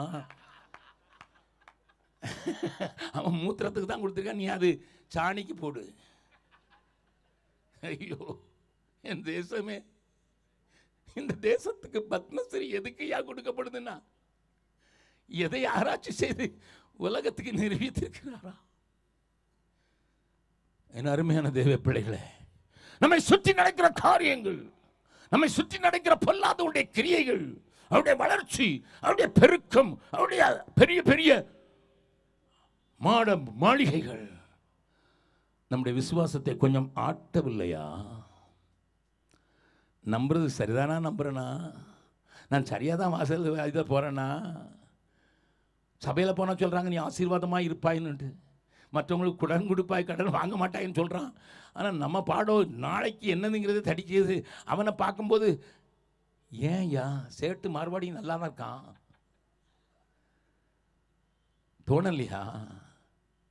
எத்தனை முறை நம்முடைய விசுவாசம் நமக்கு சோதனை வந்துலாம் இல்லை, மற்றவனை பார்த்தாலே நம்ம விசுவாசம் ஆடுது. அப்படி சொல்றவங்க மாத்திரம் ஒரு அல்லையிலே சொல்லுங்க பார்க்கலாம். நல்ல உஷாரா இருக்கீங்க. மற்றவனை பார்த்து அதனாலே என் விசுவாசம் கொஞ்சம் ஆடி போச்சு பிரதர். ஜோமண்ணி என்ன கண்டேன் அங்க, நாம உபவாசம் போட்டு என்னையா கண்டேன்? ஒன்றும் கண்டல. ஆண்டவர் நம்மோடு கூட பேசுகிறார். 73ஆம் சங்கீதக்காரனுடைய அந்த புலம்பலை நீங்கள் வீட்டிலே போய் தனியாக உட்கார்ந்து பார்த்தீங்களா? அது என்னுடைய விசுவாசத்தை ஆட்டுவதற்கு போதுமானதாக இருக்கிறது. Not necessary for temptations, not necessary for many sufferings. Even just see others and compare with ourselves. ஊழியக்காரர்கள் மற்ற ஊழியங்களை பார்த்து இந்த ஊழியம் நல்லா தானே இருக்குது, நம்ம தான் பைத்தியக்கார மாதிரி என்ன கத்திக்கிட்டு இருக்கோமோ, இவங்கெல்லாம் சரியாக தானே இருக்கிறாங்க, அந்த வேற பைத்தியம் அது. ஹல்லேலூயா, ஹல்லேலூயா.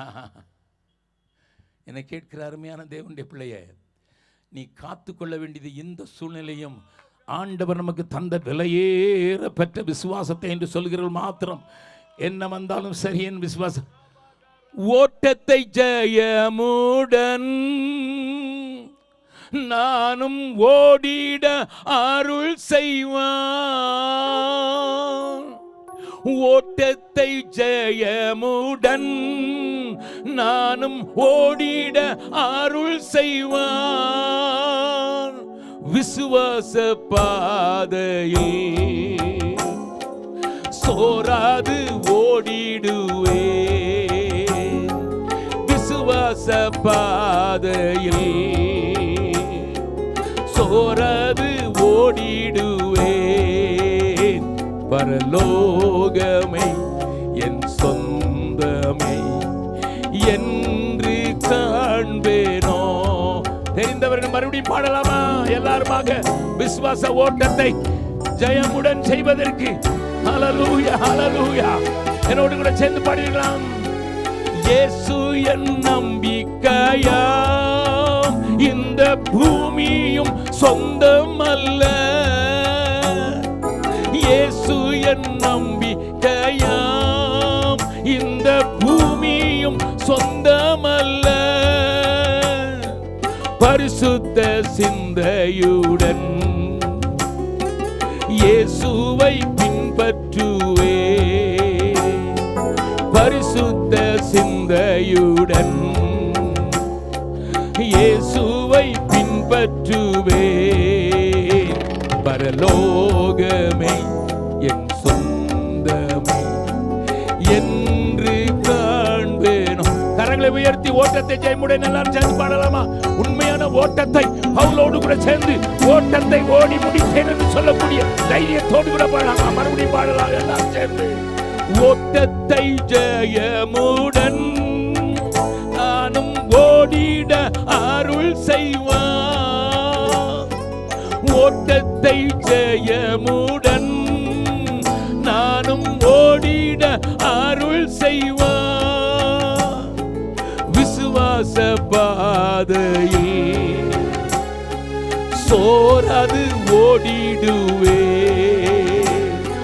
விசுவாச பாதையில் சோராது ஓடிடுவே.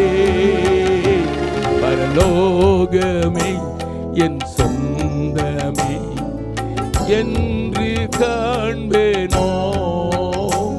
பரலோகமே என் சொந்தமே என்று காண்பேனோ. என் இன்ப இயேசுவை நான் என்று காண்பேனோ. பரலோகமே என் சொந்தமே என்று காண்பேனோ. என்னுடைய வாஞ்சையும் விருப்பம் இயேசுவின் முகத்தை முகமுகமாக பார்க்க வேண்டும் என்கிற எண்ணமும்.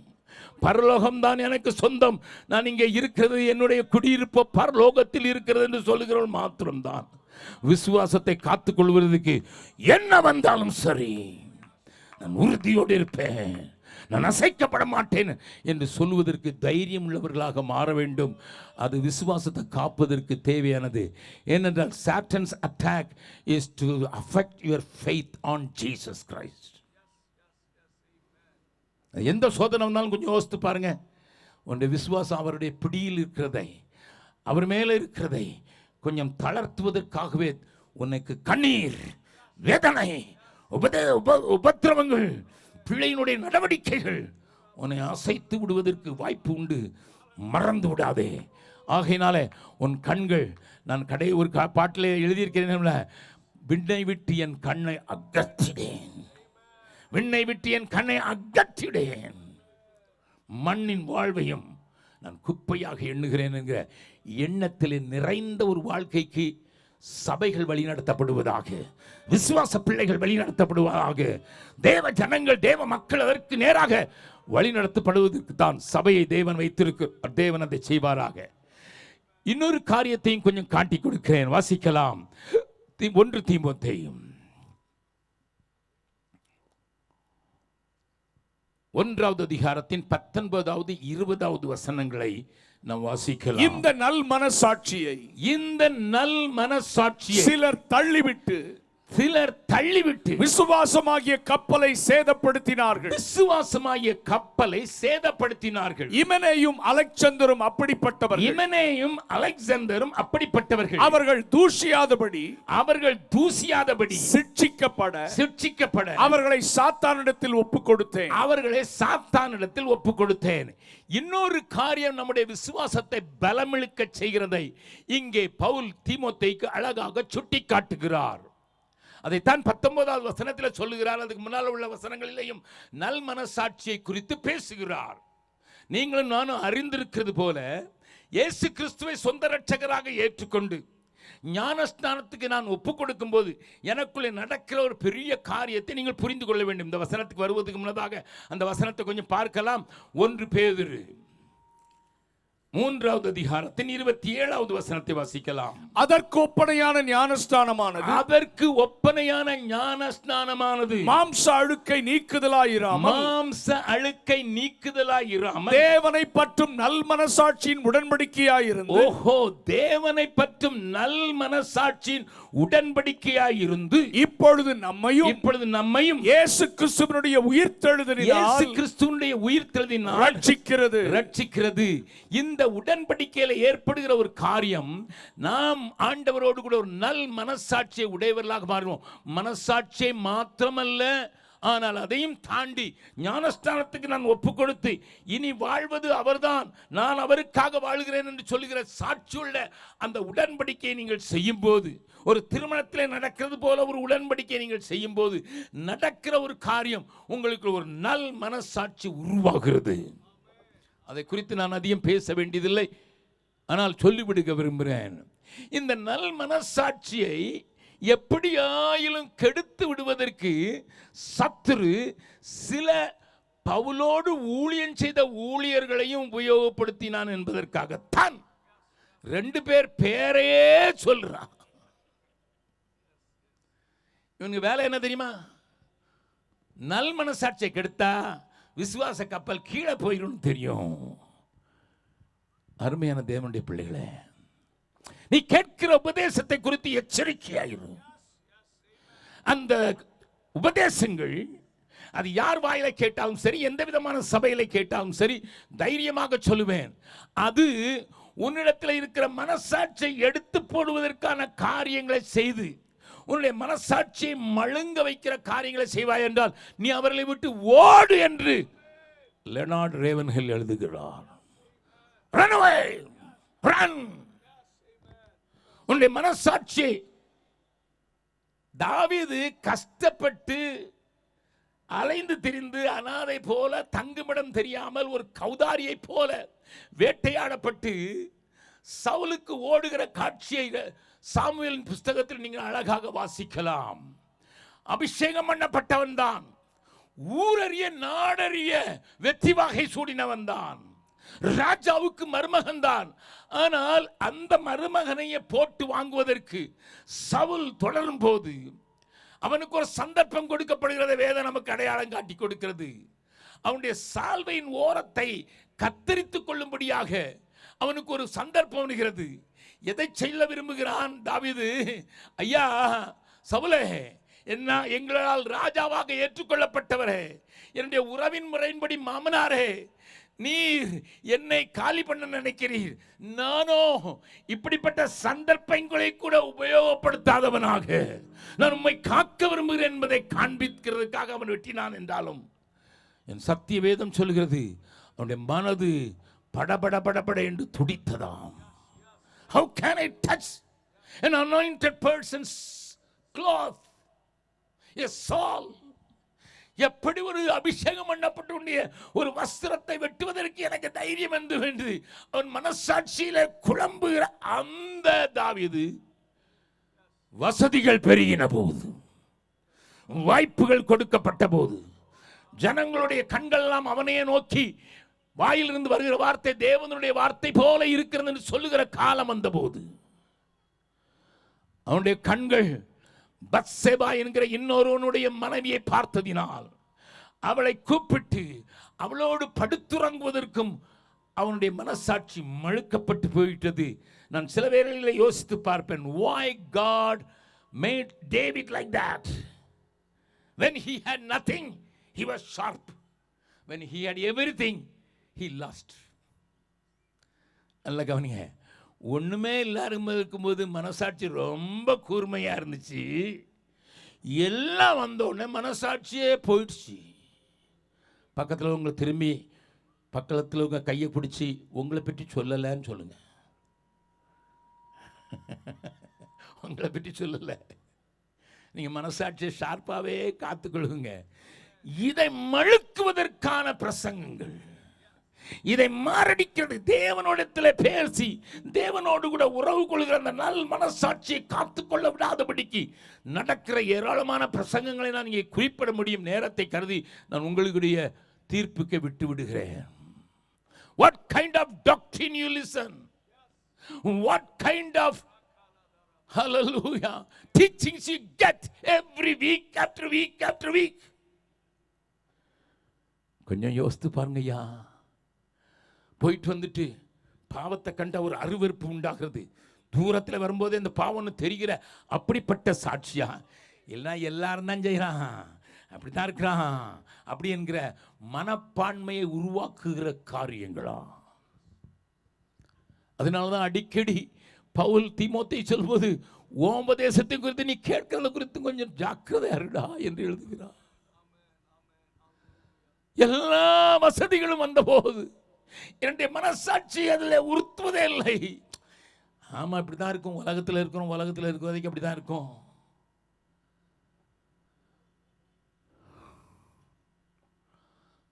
கணவனோடு வாழ பிடிக்காத ஒரு பெண் சமீபத்தில் சொன்ன ஒரு ஸ்டேட்மெண்ட் என்ன அலற வைத்தது.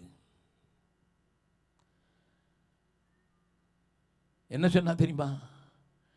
என் வீட்டுக்காரரும் ஒரு இடத்துல வர்ஷிப் லீடர், அவர் எத்தனை பேர்கிட்ட எப்படி பழகிறாருன்னு எனக்கு தெரியும். நான் பழகினது ஒரு ஆள்கிட்ட தானே. எத்தனை துணிகரம்! என்ன வர்ஷிப் லீடருடைய வாழ்க்கையை குறித்து யாரும் பார்ப்பதில்லை. அவருடைய அட்டகாசமான வாய்ஸை மாத்திரம் குறித்து பார்த்து விட்டோம்.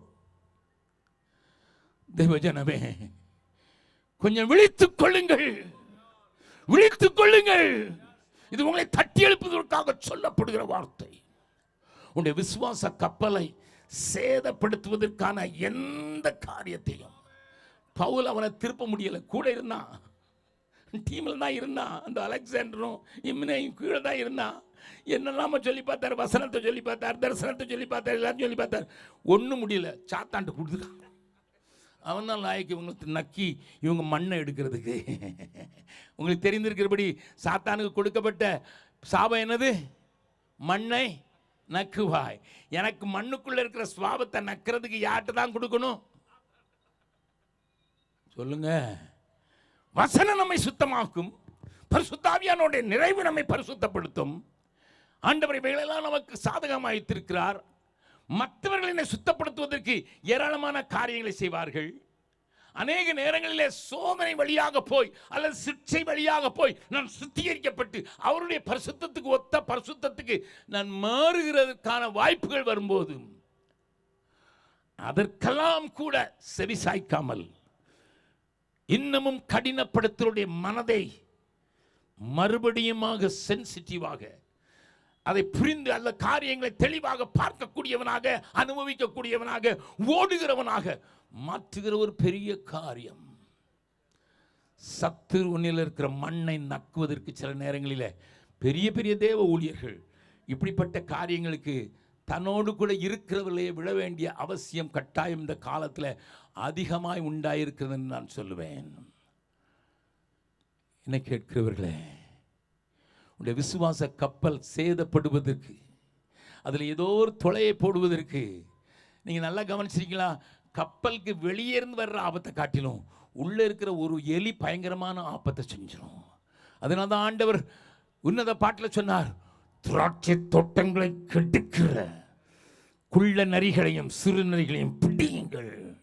நம்முடைய தோட்டங்கள் பூத்திருக்கிறதே, காத்திருக்கிறதே, அவைகளெல்லாம் அழிப்பதற்கு, இந்த விசுவாச கப்பலை எப்படியாயினும் தாழ அடித்து விடுவதற்கு, நான் விசுவாசத்தை கடைசி வரை காட்டி அதை காத்து கொள்ளாமல் இருப்பதற்கு, வருகிற கேட்டுக்கு ஏதுவான பிரசங்கங்களுக்கு ஆண்டவரே என்னை விலக்கி காரும் என்று சொல்ல வேண்டிய அவசியம் உண்டு, அவசியம் உண்டு.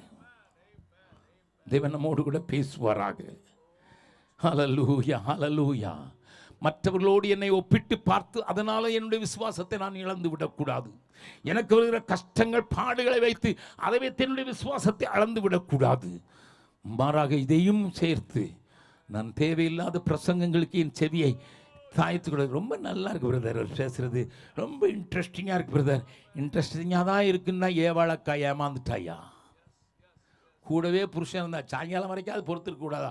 எப்போ சாப்பிட்டாங்கன்னு எனக்கு தெரியாது. சாயங்காலத்துக்கு முன்னாலே சாப்பிட்டாங்க, கொஞ்சம் வெயிட் பண்ணி சாப்பிட்ருக்கூடாதா? ஏன்னா அவனுடைய பேச்சு ரொம்ப இனிமையாக இருந்தது, காதுக்கு இதமாக இருந்தது. அவன் ஏதோ நியூ ரெவலேஷன் கொடுக்கறது போல இருந்தது, புதிய வெளிப்பாடை கொடுக்கறது போல இருந்தது. அப்படித்தான் ஏமாந்துட்டா. தேவன் உங்களோடு கூட இடைவிடுவாராக. ஆனால் பவுல் வெறும் விசுவாசத்தை மாத்திரம் காத்து கொண்டேன் என்று சொல்லவில்லை. 2 தீமோத்தேயு 4:8 வெறும் விசுவாசத்தை காத்துக்கொண்டேன் என்று சொல்வதில்லை, மாறாக என்னுடைய ஓட்டத்தை முடித்தேன். 7வது வசனத்தில் ஓட்டத்தை முடித்தேன். A clear understanding about my goal. என்னுடைய வாழ்க்கையினுடைய இறுதி எப்படி இருக்கும் என்பதை குறித்த ஒரு தெளிவோடு முடித்திருக்கையா. நான் சில காரியங்களை உங்களுக்கு காட்டி கொடுக்கும் போது நீங்கள் புரிந்து கொள்வீர்கள். அப்ப சாத்தான் செய்கிற ஒரு காரியம், எனக்கு குறிக்கப்பட்டிருக்கிற எல்லா வரைக்கும் நான் போயிடக்கூடாதுங்கிறதுல ரொம்ப கவனமா அதுக்கு அவன் ஸ்கீம் பண்ணிக்கிட்டே இருப்பான். இஸ்ரவேல் ஜனங்கள் கானானுக்கு லக்கு வைத்து தான் புறப்பட்டார்கள். 40 நாளிலே கானானுக்கு போய்விடலாம் என்று தான் சொன்னார்கள். ஆனால் வழியில் ஏற்பட்ட அவருடைய இச்சை, அவருடைய இன்பங்களின் மேலே நாட்டம் எழுந்து உட்கார்ந்து ஆடி பாடி கொண்டாடுகிற அந்த என்ஜாய்மெண்ட் ஸ்பிரிட் அவர்களை அங்கேயே அழித்து போட்டது என்று 1 கொரிந்தியர் 10வது அதிகாரத்தில் பவுல் சொல்கிறதை கொஞ்சம் பார்க்கலாம். 1 கொரிந்தியர் 10வது அதிகாரம் வாசிக்கலாம். சில வசனங்களை வாசிக்கலாம். 2வது வசனத்திலிருந்து வாசிக்கலாம். எல்லாரும் மோசைக்குள்ளாக, எல்லாரும் மோசைக்குள்ளாக, மேகத்தினாலும் சமுத்திரத்தினாலும் ஞானஸ்நானம் பண்ணப்பட்டார்கள். எல்லாரும் ஒரே ஞான போஜனத்தை புசித்தார்கள். எல்லாரும் ஒரே ஞானபானத்தை குடித்தார்கள். எப்படியெனில் அவர்களோடு கூட சென்ற ஞான கன்மலையின் தண்ணீரை குடித்தார்கள். அந்த கன்மலை கிறிஸ்துவே. அப்படி இருந்தும் அவர்களில் அதிகமான பேர்களிடத்தில் தேவன் பிரியமாயிருந்ததில்லை. ஏன்? ஆதலால் வனாந்தரத்தில் அவர்கள் அழிக்கப்பட்டார்கள். அவர்கள் இச்சித்தது போல நாமும் பொல்லாங்கானவைகளை இச்சியாதபடி இவைகள் நமக்கு திருஷ்டாந்தங்களாயிருக்கிறது. ஜனங்கள் புசிக்கவும் குடிக்கவும். The importance was given for something else. இங்கே புசிக்கலாம், திருப்தியா இருக்கு, குடிக்கலாம், உட்கார்ந்து விளையாட எழுந்திருந்தார்கள் என்று எழுதியிருக்கிறபடி அவர்கள் சிலர் விக்கிரக ஆராதனைக்காரர்களாக மாறினார்கள். என கேட்கிற அருமையானவர்களே, இந்த சோதனைகள் எல்லாம் அவர்களுக்கு வந்ததற்கு காரணம் என்ன? லக்கை அடையக்கூடாது. There are a lot of temptation on your way. Please understand. உன்னை திசை திருப்புவதற்கு, நீ எப்படியாயிலும் லக்கை விட்டு ஓடிவிட வேண்டும் என்பதற்காக, அதில் கவனமாக உன்னுடைய வாழ்க்கையை பிசகை பண்ணுகிறதற்கு அவனுக்கு சோதனைகள், வேதனைகள் என்று பல காரியங்களை நீங்கள் அறிவீர்கள். அதை நான் விளக்க வேண்டியதில்லை. இவைகளுக்கு தப்புங்கள் என்று எழுதுகிறான். ஏனென்றால் இவைகளெல்லாம் வந்து சேர்ந்தால் அவருடைய வாழ்க்கையில் போய் சேர வேண்டிய இடத்திற்கு போய் சேரவே மாட்டார்கள். ஆனால் இயேசுவுக்கு ஒரு சோதனை வருகிறது. அவர் எப்படி ஆக்ட் பண்ணுறான்னு காட்டினாதான் நம்ம ஆண்டவர் நமக்காக முன் மாதிரியாக வாழ்ந்து விட்டு போயிருக்கிறார். நானும் அப்படி வாழ முடியும் என்று தைரியமாக சொல்ல முடியும். வாசிக்கலாம். லூக்கா எழுதின சுவிசேஷம் 13வது அதிகாரம். லூக்கா எழுதின சுவிசேஷம் 13வது அதிகாரம்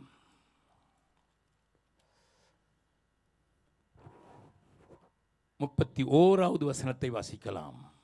அந்த நாளிலே சில பரிசேயர் அவரிடத்தில் வந்து நீர் இவ்விடத்தை விட்டு போய்விடும், ஏரோது உம்மை கொலை செய்ய மனதாய் இருக்கிறான் என்றார்கள். இயேசு எருசலேமை நோக்கி கொண்டு போய் கொண்டிருக்கிறார். எருசலேமை நோக்கி போய் கொண்டிருக்கிற இயேசு ஒரு பெரிய திட்டம், தேவனுடைய திட்டத்தை நிறைவேற்றுகிற பணிக்கு நேராக பயணித்துக் கொண்டிருக்கிறார்.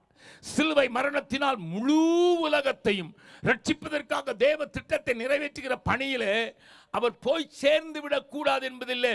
பல நேரங்கள் சத்துரு கிரியை செய்தாலும் இங்கு நேரடியாக சத்துருடைய ரெப்ரசன்டேட்டிவ் ஆயிருக்கிற ஏரோது மூலம் ஒரு கிரியை செய்கிறான். கொலை செய்து விட வேண்டும். அவர் சிலுவைக்கு போய்விடக்கூடாது என்பதில் கவனமாக, எருசலேமில் போய்விடக்கூடாது என்பதில் கவனமாக அங்கு ஏரோது திட்டம் பண்ணி வைத்திருக்கிறான். அவருடைய திசையை திருப்பி விட வேண்டும், அவருடைய இலக்கை அடையாதோடு பார்த்துக்கொள்ள வேண்டும். இங்கேயே போட்டு வாங்கிவிடு என்கிற நிலையில வரும்போது என்ன அவர் சொல்கிறார்? அதற்கு அவர் நான் இன்றைக்கும் நாளைக்கும். கேள்வி, எங்க அப்பா எனக்கு பிளான் கொடுத்திருக்கிறார். இன்றைக்கும் நாளைக்கும் பிசாசுகளை துரத்தி வியாதியுள்ளவர்களை சுத்தமாக்கி மூன்றாம் நாளில் நிறைவடைவேன். இன்றைக்கும் நாளைக்கும் மறுநாளைக்கும் நான் நடமாட வேண்டும். நல்ல கவனிங்க. ஏய், நீ பிளான் போடுறதுலாம் எங்க அப்பா பிளானோடு கூட இணைஞ்சு வரலன்னா எனக்கு வேண்டாண்டா. நீ யாரா இருந்தனால எனக்கு என்னடா பயம்? நீ என்ன பெரிய ராஜா இருந்த எனக்கு என்னடா பயம்? எனக்கு எங்கள் அப்பா ஒரு கோல் வச்சிருக்கிறாரு. அந்த கோலை நான் நிறைவேற்றுறதுக்கு நான் போய்கிட்டு இருக்கேன். நீ என்னைய பயமுறுத்தி இங்கேயே பின்னால் நீ என்னைய ரிட்ரீட் பண்ண வைக்கிறியோ? No, you cannot do it. ஒன்னால் செய்ய முடியாது. 33வது வசனத்தை மறுபடியும் வாசிக்கலாம். இன்றைக்கும் நாளைக்கும் மறுநாளைக்கும் நான் நடமாட வேண்டும். எருசலேமுக்கு புறம்பே ஒரு தீர்க்கதரிசியும் மடிந்து போகிறதில்லை என்று நான் சொன்னேன். நீங்கள் போய் அந்த நரிக்கு சொல்லுங்கள். ஆண்டவருடைய வார்த்தைகளை கொஞ்சம் பாட்டுங்க. எவ்வளவு திடமா இருக்கிற தன்னுடைய காரியத்தை நிறைவேற்றுதில்லை. பாடுகள் வரலாம், கஷ்டங்கள் வரலாம், போராட்டங்கள் வரலாம், என் கொலை மிரட்டலே வரலாம். ஆளுகிறவர்களிடத்தில் என்ன வரலாம், அது என்னை அசைக்க முடியாது. போய் இந்த அடிக்க சொல்லு, ஐ am on a way towards my goal. பக்கத்தில் உங்க கையை பிடிச்சு கேளுங்க, உங்களுக்குன்னு ஒரு லக்கு வச்சிருக்காரு தெரியுமா? உங்களுக்குன்னு ஒரு லக்கு வச்சிருக்கிறாரு தெரியுமா? விசுவாச ஓட்டத்தில் நிறைய பேர் இந்த சின்ன பிள்ளைங்க ஃபுட்பால் விளையாடுற மாதிரியே விளையாடுறது. எங்கடா கோல் அடிக்கிறீங்க? கோல் போஸ்ட் இருந்தால் தானே அடிப்பான். பக்கத்தில் இருக்கவங்க கேங்க, கோல் போஸ்ட்டை பார்த்துட்டிங்களா? கோல் போஸ்ட் பார்க்காமலே பயங்கர விளையாட்டு, முழு உற்சாகத்தோடு விளையாட்டு. அதாவது என்ன, பந்து வந்த இடத்துல அடித்து பார்ப்போம். நோ சார், எனக்கு ஒரு லக்கு கொடுக்கப்பட்டிருக்கிறது. அகஸ்டின் ஜெபக்குமாருக்கு ஒரு லக்கு உண்டு, வெஸ்லி மேக்ஸ்வெலுக்கு ஒரு லக்கு உண்டு. இந்த லக்கை நோக்கி ஓடுகிறேன் என்பதை லக்கை கண்டுபிடித்தவர்கள் மாத்திரமே உறுதியாக சொல்ல முடியும். எதுவும் என்னை திசை திருப்பாது. ஐயம் இருந்ததோர் காலத்தில் ஆவி குறைவால்தான் மீட்பருதீர பலத்தால் சத்துருவை வென்றேன். என் பயம் யாவும் நீங்கிட்டு இயேசு கை தூக்கினார். முற்றும் என் உள்ளம் மாறிற்று, இயேசன்னை காக்க வல்லோ. முற்றும் என் உள்ளம் மாறிற்று, இயேசன்னை காக்க வல்லோ. காக்கும் வல்ல மீட்பர் உண்டனக்கு, உண்டனக்கு, உண்டனக்கு. காக்கும் வல்ல மீட்பர் உண்டனக்கு, காத்திடுவார் என்றுமே. எல்லாரும் சேர்ந்து பாடலாமா? ஐயம் இருந்ததோர் காலத்தில் ஆவி குறைவால்தான் மீட்பருதீர பலத்தால் சத்துருவை வென்றே. என் பயம் யாவும் நீங்கிட்டு இயேசு கை தூக்கினார். முற்றும் என் உள்ளம் மாறிற்று, இயேசன்னை காக்க வல்லோ. முற்றும் என் உள்ளம் மாறிற்று, இயேசன்னை காக்க வல்லோ. காக்கும் வல்ல மீட்பர் உண்டனக்கு, உண்டனக்கு, உண்டனக்கு. காக்கும் வல்ல மீட்பர் உண்டனக்கு, காத்திடுவார் என்றுமே, காத்திடுவார் என்றுமே. இயேசுவை பின்பற்ற வேண்டும் என்றால் என்னை பின்பற்றுங்கள் என்று தைரியமாக சொல்லக்கூடிய பவுலை கேட்டு பார்க்கலாமா? அவன் நமக்கு நல்ல உதாரணம் அல்லவா? ஆகையினால் தான் அவனுடைய வசனங்களை நாம் கொஞ்சம் தியானித்து அவனுடைய பாதையில் ஓடுவதற்கு முயற்சி செய்கிறோம். ஒருவன் கிறிஸ்துவை பின்பற்ற விரும்பினால் என்னை பின்பற்ற கடவன் என்று 1 கொரிந்தியர் 11:1 தைரியமாக சொல்லக்கூடிய அளவுக்கு அவன் செய்ததற்கு இந்த சந்தர்ப்பத்தில் என்ன செய்கிறான் என்பதை காட்டிக் கொடுக்கிறேன். வாசியுங்கள். அப்போஸ்தலர் நடபடிகள் 18வது அதிகாரம். அப்போஸ்தலர் நடபடிகள் 18வது அதிகாரம். அவன் சொல்ற வார்த்தைகளை கொஞ்சம் பாருங்கள்.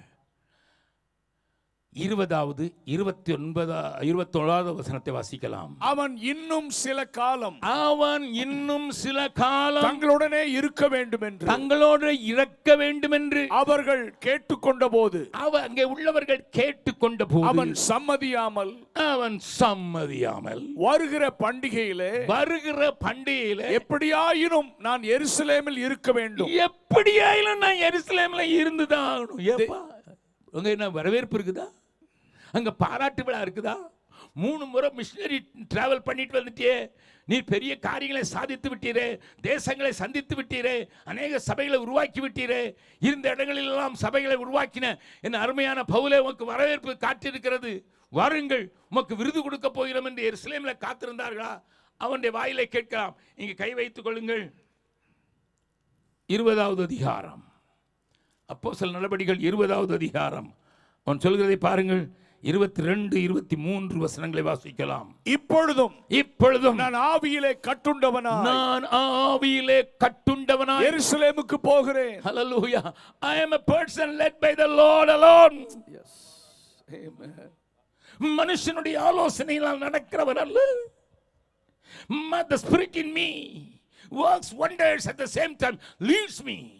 என்னை பயங்கரமாக உந்து தள்ளி அழுகிறது.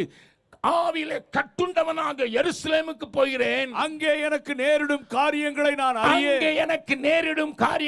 அறியேன். கட்டுகளும் உபத்திரவங்கள் எனக்கு வைத்திருக்கிறது பரிசுத்த ஆவியானவர் பட்டணந்தோறும் தெரிவிக்கிறதை மாத்திரம் அறிந்திருக்கிறேன். I have a knowledge, a clear knowledge on what is going to happen, but it's not going to stop me. Yes. என்னை திருப்ப போறதில்லை. ஏன்னா ஆவியில உந்தப்பட்டு நடக்கிறேன். நான் எருசலேமுக்கு போய் தாகணும்.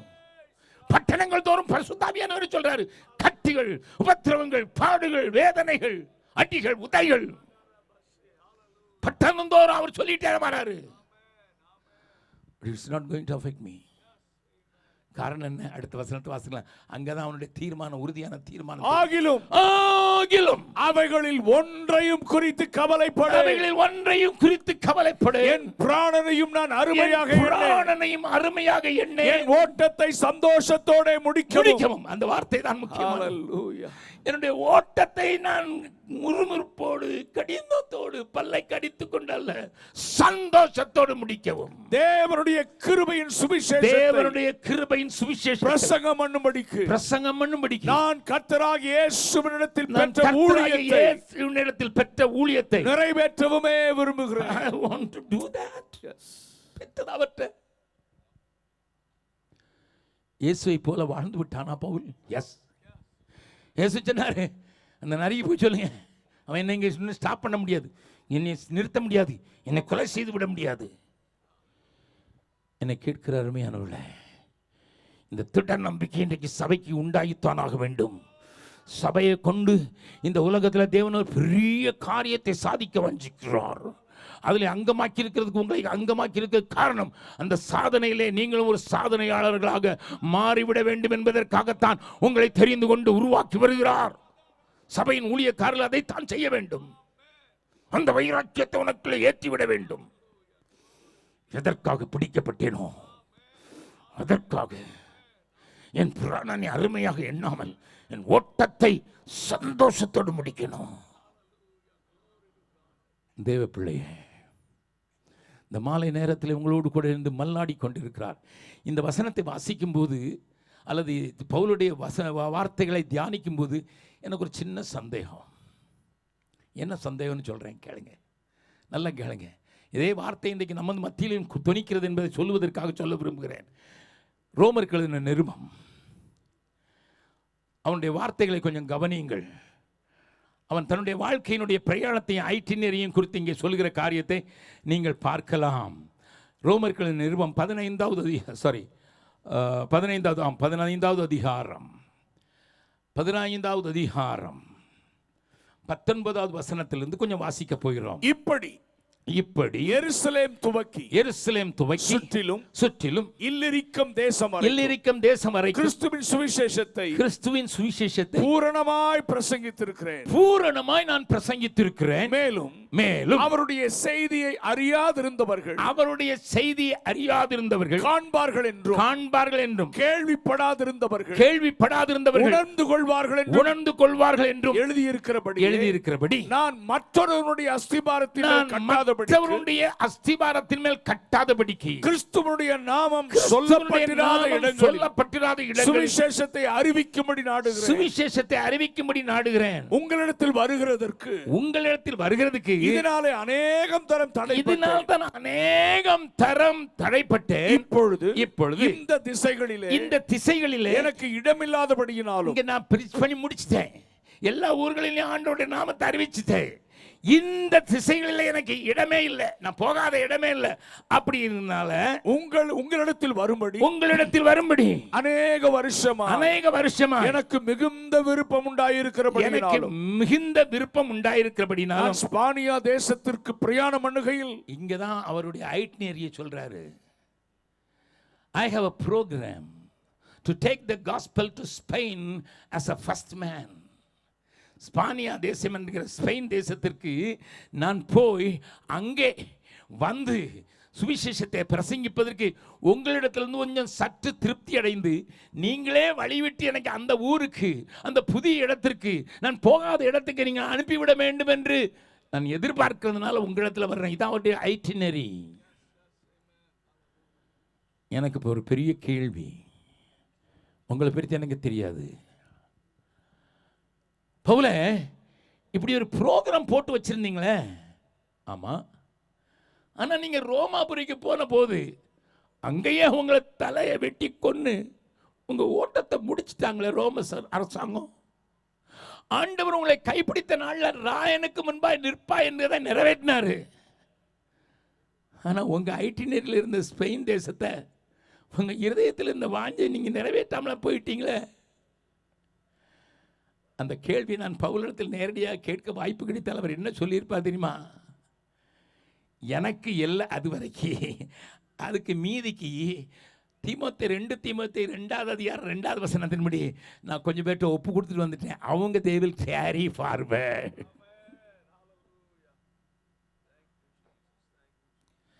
இங்கே இருக்கிற ஒவ்வொருவரையும் பார்த்து ஆண்டவர் சொல்றாரு, இந்த கடற்கரை பகுதியில் தான் சீகன் பாலக் என்று சொல்லுகிற ஜெர்மானியர், தமிழே தெரியாதவர், இந்த பகுதியில் வந்து இயேசு கிறிஸ்துவினால் உண்டப்பட்டவராக தன்னுடைய கைகளை மணலிலே வைத்து தான் எழுத்தை கற்றுக்கொள்ள வேண்டும் என்று சொல்லி எழுதின போது அவருடைய விரல்களிலிருந்து ரத்தம் கசிந்தது. அதையும் பராமதி தமிழ் மொழியை கற்று தமிழ் மொழியிலே சுவிசேஷத்தை அவர் மொழிபெயர்த்து அதை பிரிண்ட் பண்ணுவதற்கு முதலாவது மிஷினை ஜெர்மனியில இருந்து வாங்கி கொண்டு இந்தியாவில் முதல் அச்சடிக்கும் எந்திரத்தை நிறுத்தி முதல் பக்கமாக கிறிஸ்துவின் சுவிசேஷத்தை உள்ளடக்கிய இந்த வேதத்தை எழுதி கொடுத்த அந்த மனுஷன் துவக்கிவிட்ட பணியை அவரிடத்தில் கேட்டால் ஒருவேளை இப்பொழுது என்ன சொல்வார்? நான் தொடக்கித்தான் விட முடியும், மீதம் உள்ளவர்கள் எடுத்து செல்வார்கள். இங்கே இடமில்லை என்று சொல்லி மீதம் உள்ளவர்கள் எடுத்துக்கொள் சொல்வார்கள் என்று எதிர்காலத்தை நம்பி, எதிர்கால சந்ததியை நம்பி, அதாவது உங்களை நம்பி, என்னை நம்பி ஒரு பெரிய வேலையை பரிசுத்தவான்கள் விட்டு போயிருக்கிறார்கள் ஐயா. அது வில்லியம் கேரியாக இருந்தாலும் சரிதான், அல்லது கால்டுவலாக இருந்தாலும் சரிதான். இது ஒரு தரிசன பெருவிழா என்பதை நீங்கள் மறந்து கொள்ள கூடாது. இங்கே இருந்து போகும்போது உங்களை ஒரு பாரம் பற்றி பிடிக்க வேண்டும் என்பதற்காக இந்த காரியத்தை நான் கொஞ்சம் இணைத்து பேசுகிறேன். பவுலை வெட்டும்போது என்ன சொல்லிருப்பான்? ஸ்பெயினுக்கு இன்னும் இயேசு போகலையே, ஸ்பெயினுக்கு இன்னும் இயேசு போகலையே, ஸ்பெயினுக்கு இன்னும் இயேசு போகலையே, நான் விட்டுட்டு வந்திருக்கவங்க கண்டிப்பாக செய்வாங்க. நான் உண்மையில் மனிதர் இடத்துல ஒப்பு கொடுத்துருக்கேன், தரிசனத்தை ஒப்பு கொடுத்துருக்கேன், காரியத்தை ஒப்பு கொடுத்துருக்கேன். They will take the gospel further.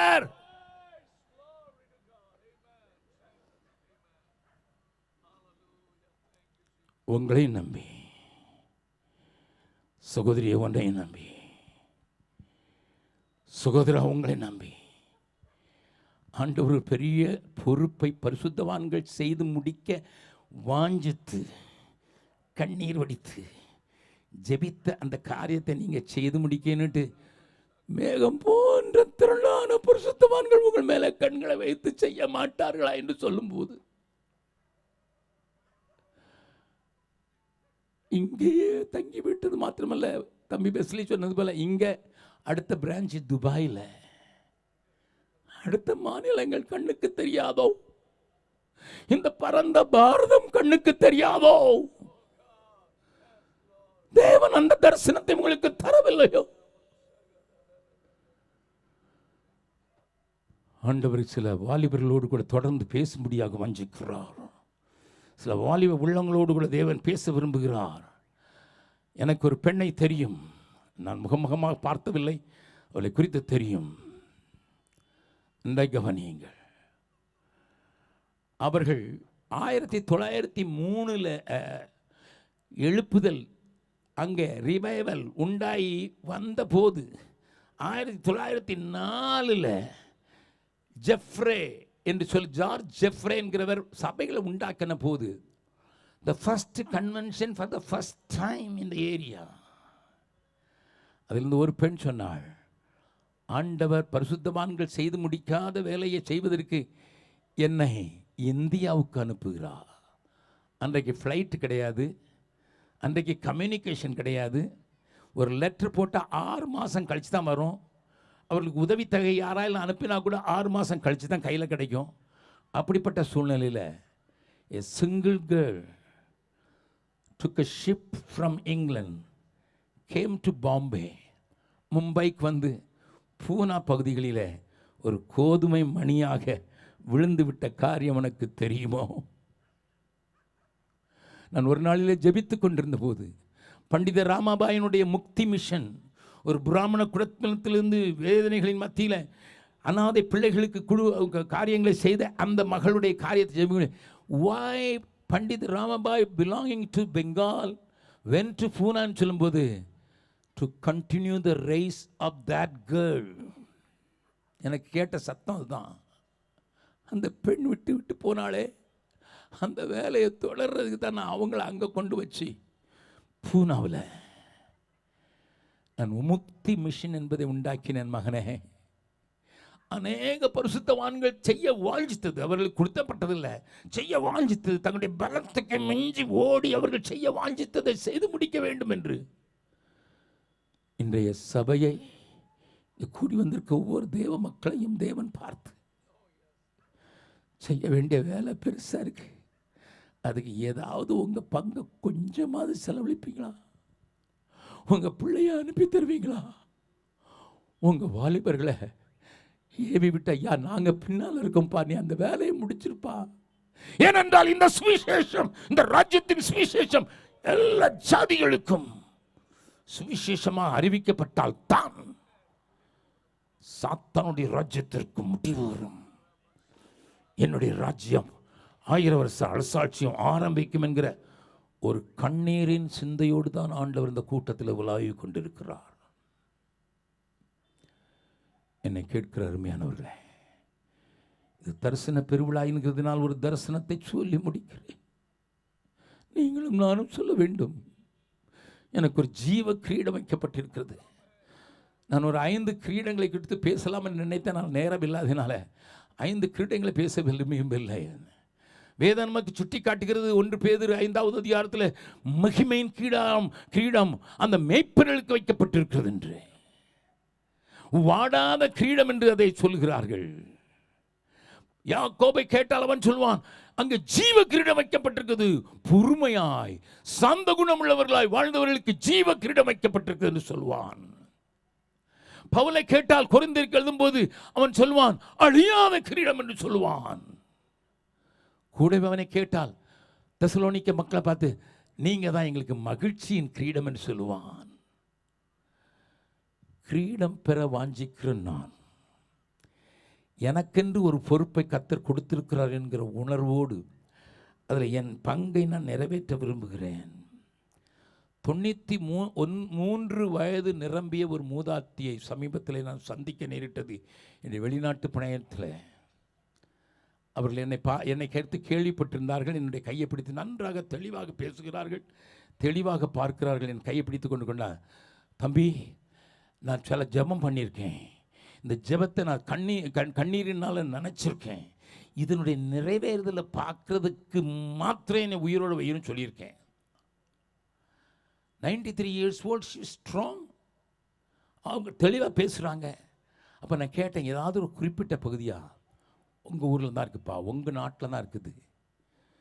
இன்னும் வட இந்தியாவில் எத்தனை பகுதிகளில் இயேசு எடுத்து சொல்லப்படவில்லை என்பதை நான் தொடர்ச்சியாக கவனித்து வருகிறேன். ஆண்டவரே, இந்திய சபைகளை தட்டி எழுப்ப மாட்டீரா என்று சொல்கிறேன். யாராயிலும் ஒரு வாலிபன் எழுந்து போய்விட்டான் என்று கூட என்னுடைய உருவை பூட்டி விட்டு நான் நடனம் ஆடுகிறேன். நீ போய் உங்களுடைய மக்களுக்கு சொல்லு, இங்கே ஒரு கிழவி உட்கார்ந்திருக்கிறாள், கண்ணீர் ஒடிக்கிறாள். அவருடைய கண்ணீருக்கு பதிலாகவாவது நீங்கள் எதையாயிலும் செய்துவிடு என்று சொல் என்று என்னை அவர்கள் உற்சாகப்படுத்தினார்கள். இந்த மாலை கூட்டத்தில் நேரம் முடிந்து விட்டதினால் நான் இங்கே நிறுத்த விரும்புகிறேன். ஆனால் அதுக்கு முன்னதாக, ஐயா, மந்தையில் சேர ஆடுகள் கோடி கோடி உண்டு. அந்த ஆடுகளை தேடுவதற்கு இங்கேயும் உண்டு, இந்த நாட்டிலும் உண்டு, மூலை முடுக்கெல்லாம் உண்டு. தேடுகிறவான ஒரு சின்ன கூட்டம் இந்த கூட்டத்தில் எழும்பிட்டுனா, பிரதர் டேவிட் இளவரசனுடைய சபையும் இங்கே எல்லா ஊழியர்கள் அவர்களோடு கூட சேர்ந்து ஜனங்களை உற்சாகப்படுத்தி இங்கே கொண்டு வந்ததும் நிறைவேறிவிடும் என்று நம்புகிறதுனால எல்லாரும் ஒருவரும் அசைக்கூடாது. 2 நிமிடம் கண்களை மூடி தேவனோடு கூட பேசியிருக்கிறார். விடப்பட்ட வேலை செய்து முடிக்கப்பட வேண்டும். என்னுடைய விசுவாசத்தை உலைந்து களைத்து போடுகிற அந்த காரியங்கள் அகற்றப்பட வேண்டும். எனக்குள்ள ஒரு சுத்த மனசாட்சி உண்டாகி அன்றைக்கு இஸ்ரவேல் ஜனங்கள் போக வேண்டிய தேசத்துக்கு போக முடியாதபடி அவருடைய இச்சையும் அவருடைய கூதுகலமும் ஏனோதான வாழ்க்கை கெடுத்து போட்ட போல எங்கள் வாழ்க்கை கெட்டுவிடக்கூடாது ஆண்டவர். எங்கள் நண்பர் சாட்சியை மழுங்கி போக முடிகிற எந்த பிரசங்கங்களையும் நாங்கள் அனுமதிக்க கூடாது. உபதேசங்கள் வந்துவிடக்கூடாது. உம்முடைய ஒரே நோக்கத்தை நிறைவேற்றுவதற்கு என்னால் முடிந்ததை குடும்பமாக தனியாக செய்வதற்கு எனக்கு பலன் தாரும் என்று சொல்லி ஜெபிக்க வேண்டுகொள்கள் மாத்திரம் தங்கள் வலது கையை உயர்த்தி, ஆண்டவரே, உடைய இருதயத்தில் இருக்கிற அந்த துடிப்பை புரிந்து கொண்ட ஒரு சின்ன காரியத்தில் ஆகிலும் நாங்கள் ஈடுபட்டு விட, சபையாக ஈடுபட்டு விட, விடப்பட்ட காரியங்களுக்கு தலை போய்விட்டவர்களை தள்ளிவிட்டு மீதமுள்ளவர்களை ஆயிலும் நாங்கள் எழுப்பிவிட, அப்படி கையை தூக்கினவர்கள் மாத்திரம் அங்கே எழுந்து நில்லுங்கள். என்னோடு வந்திருக்கிற ஊழியக்காரர்கள் சிலர் நாங்கள் ஜெபிக்கிறதுக்காக நான் அழைக்கிறேன். தைரியமாக எழுப்புங்கள். அவருடைய ஜெபம் உங்கள் மேல வரும்போது உங்களுக்குள் இதுவரை காணப்படாத ஒரு வெள்ளம் போல தேவ அன்பு ஊற்றப்பட்டு உங்களை தட்டி எழுப்புவது மாத்திரம் உங்களை தள்ளிவிடும். நான் எல்லாரையும் எழும சொல்லவில்லை. உத்தமமாய் உண்மையாய் ஆண்டவரே பந்தய பொருளை பெற்றுக் கொள்ளும்போது லக்கை நோக்கி ஓடுகிற அந்த ஓட்டத்தில் நானும் இணைகிறேன் என்று சொல்லுகிறவர்கள், கற்றுக் கொள்ளும்படியாக ஓடுவதற்கு என்னை இணைத்துக் கொள்கிறேன் என்று சொல்லுகிற மாத்திரம். Thank you, Lord. Thank you, Lord. ஒரு மூதாட்டினுடைய அழுங்குரல் எங்கேயோ ஏதோ நாட்டை குறித்து பாரம் அவளை அழுத்துவானால், இந்த நாட்டிலே வாழ்ந்து கொண்டு என்னுடைய சுகத்தை மாத்திரம் நான் பின்னாலே போய்விட முடியாது. என் ஆண்டவரை காண்பிப்பதற்கு, என் ஆண்டவரை வெளிப்படுத்துவதற்கு, என்னால் அனுப்பப்படுவதும், என்னால் தாங்கப்படுவதும், என்னால் ஜெபத்திலே தாங்குவதும் ஒரு கடமையாக என்ன ஒப்புக் கொடுக்கிறேன். Thank you, Jesus. Oh God. சொல்லப்பட்டிராத இடங்கள் உண்டு, அங்கு என்ன சொல்ல இங்கு ஆட்கள் உண்டு. நன்றை கவனியுங்கள். ஆண்டவர் உங்க முன்னால் தான் நின்று கதற விரும்புகிறார். அழைப்பு பெற்றோர் யாரும் புறப்படும். இது ஆண்டவர் கட்டளை கீழ்ப்படிவி. ஒருவேளைங்க 35 வயதுக்கு உட்பட்ட யாராயும் ஆண்டவர் எங்க போச்சனாலும் சரி, நான் போறதுக்கு என் விடுமுறையை, என் வசதிகளை, என் வாய்ப்புகளை நான் கொஞ்சம் தூரம் தள்ளிவிட்டு நான் கொஞ்ச நாட்களுக்காவது போறதுக்கு ரெடியா இருக்கிறேங்கிற அந்த வாலிபர் கூட்டம் முன்னால வருமானால் நான் உங்களுக்காக ஜெபிக்க விரும்புகிறேன். தைரியமா வாருங்கள். ஒருவேளை குடும்பத்தின் பிரச்சனை உங்களை அழுத்தலாம். ஆனால் ஆண்டவர் என்னுடைய ஓட்டத்தில் நான் பெற்றுக்கொள்ளத்தக்கதாக ஜீவ கிரீடத்தையும் மகிமையின் கிரீடத்தையும் பெறுவதற்கு ஒரு சிலராக இருந்தாலும் பரவாயில்லை, தேவ ஆவியானவர்களை ஏவுவாரானால் தயவு செய்து முன்னால வந்து விடுங்கள். இந்த கட்டை கட்டி இருக்கிற இந்த இடத்துக்கு வந்து விடுங்க. I could see lot of people. Hallelujah. உள்ளத்திலே கிரைய அழுது கொண்டிருக்கிற சில வாலிபர்களை பார்க்கிறேன், சில வாலிப பெண்களை பார்க்கிறேன். ஆண்டவர் இது உன்னை மூன்றாவது தடவையாக கூப்பிடுகிறார். உனக்கு விளங்குகிறது என்னை ஆண்டவர் ஒரு காரியத்திற்காக இணைத்திருக்கிறார் என்பதை புரிந்து கொண்ட அதற்கு என் பங்கை செலுத்துவதற்கு இதோ பின்னாலே இருக்கிற சிலரை ஆண்டவர் உள்ளே தள்ளுகிறார். Do not wait, do not wait, do not wait. சிலராக இருக்கலாம், பரவாயில்லை. ஆண்டவரை திருப்திப்படுத்துகிற ஒரு சின்ன கூட்டம். இந்த பாடலை பாடும்போது நீங்கள் கடந்து வர முடியாத நான் வாஞ்சிக்கிறேன். ஹல்லேலூயா. சொல்லப்பட்டிராத இடங்கள் உண்டு, அங்கு என்னை சொல்ல இங்கு ஆட்கள் உண்டு. சொல்லப்பட்டிராத இடங்கள் உண்டு, என்னை அங்கு ஆட்கள் உண்டு. அழைப்பு பெற்றோர் யாரும் புறப்படுவீர், இது ஆண்டவர் கட்டளை கீழ்ப்படிவீர். அழைப்பு பெற்றோர் யாரும் புறப்படுவீர், இது ஆண்டவர் கட்டளை கீழ்ப்படிவீர். மந்தையில் சேராங்களே எங்கிலும் கோடி கோடி உண்டு, சிந்தையில் ஆன்ம பாரம் கொண்டு தேடுவோம் வாரி திருச்சபையே. மந்தையில் சேர ஆடுகளே. இப்பதான் வேலைக்கு சேர்ந்திருக்கானே, ஆனா என்னை ஆண்டவர் கூப்பிடுறது தெரியுது. Jesus Christ. வருங்காலம் எப்படி இருக்குன்னு எனக்கு தெரியல. காலங்கள் அவர் கையில் இருக்கிறபடினாலே நீ தைரியமாக அவரோடு கூட இணைந்து இதோ இருக்கிறேன் என்று சொல்லிப்பா. இந்த நாட்களில் அப்படிப்பட்ட அழைப்பின் சத்தம் காதிலே கேட்டும் கீழ்ப்படிய கூடாமல் தன்னை ஒடுக்கிக் கொண்டிருக்கிறவர்களை தேவன் முற்றுகையாக்கும்படியாக வந்திருக்கிறார்.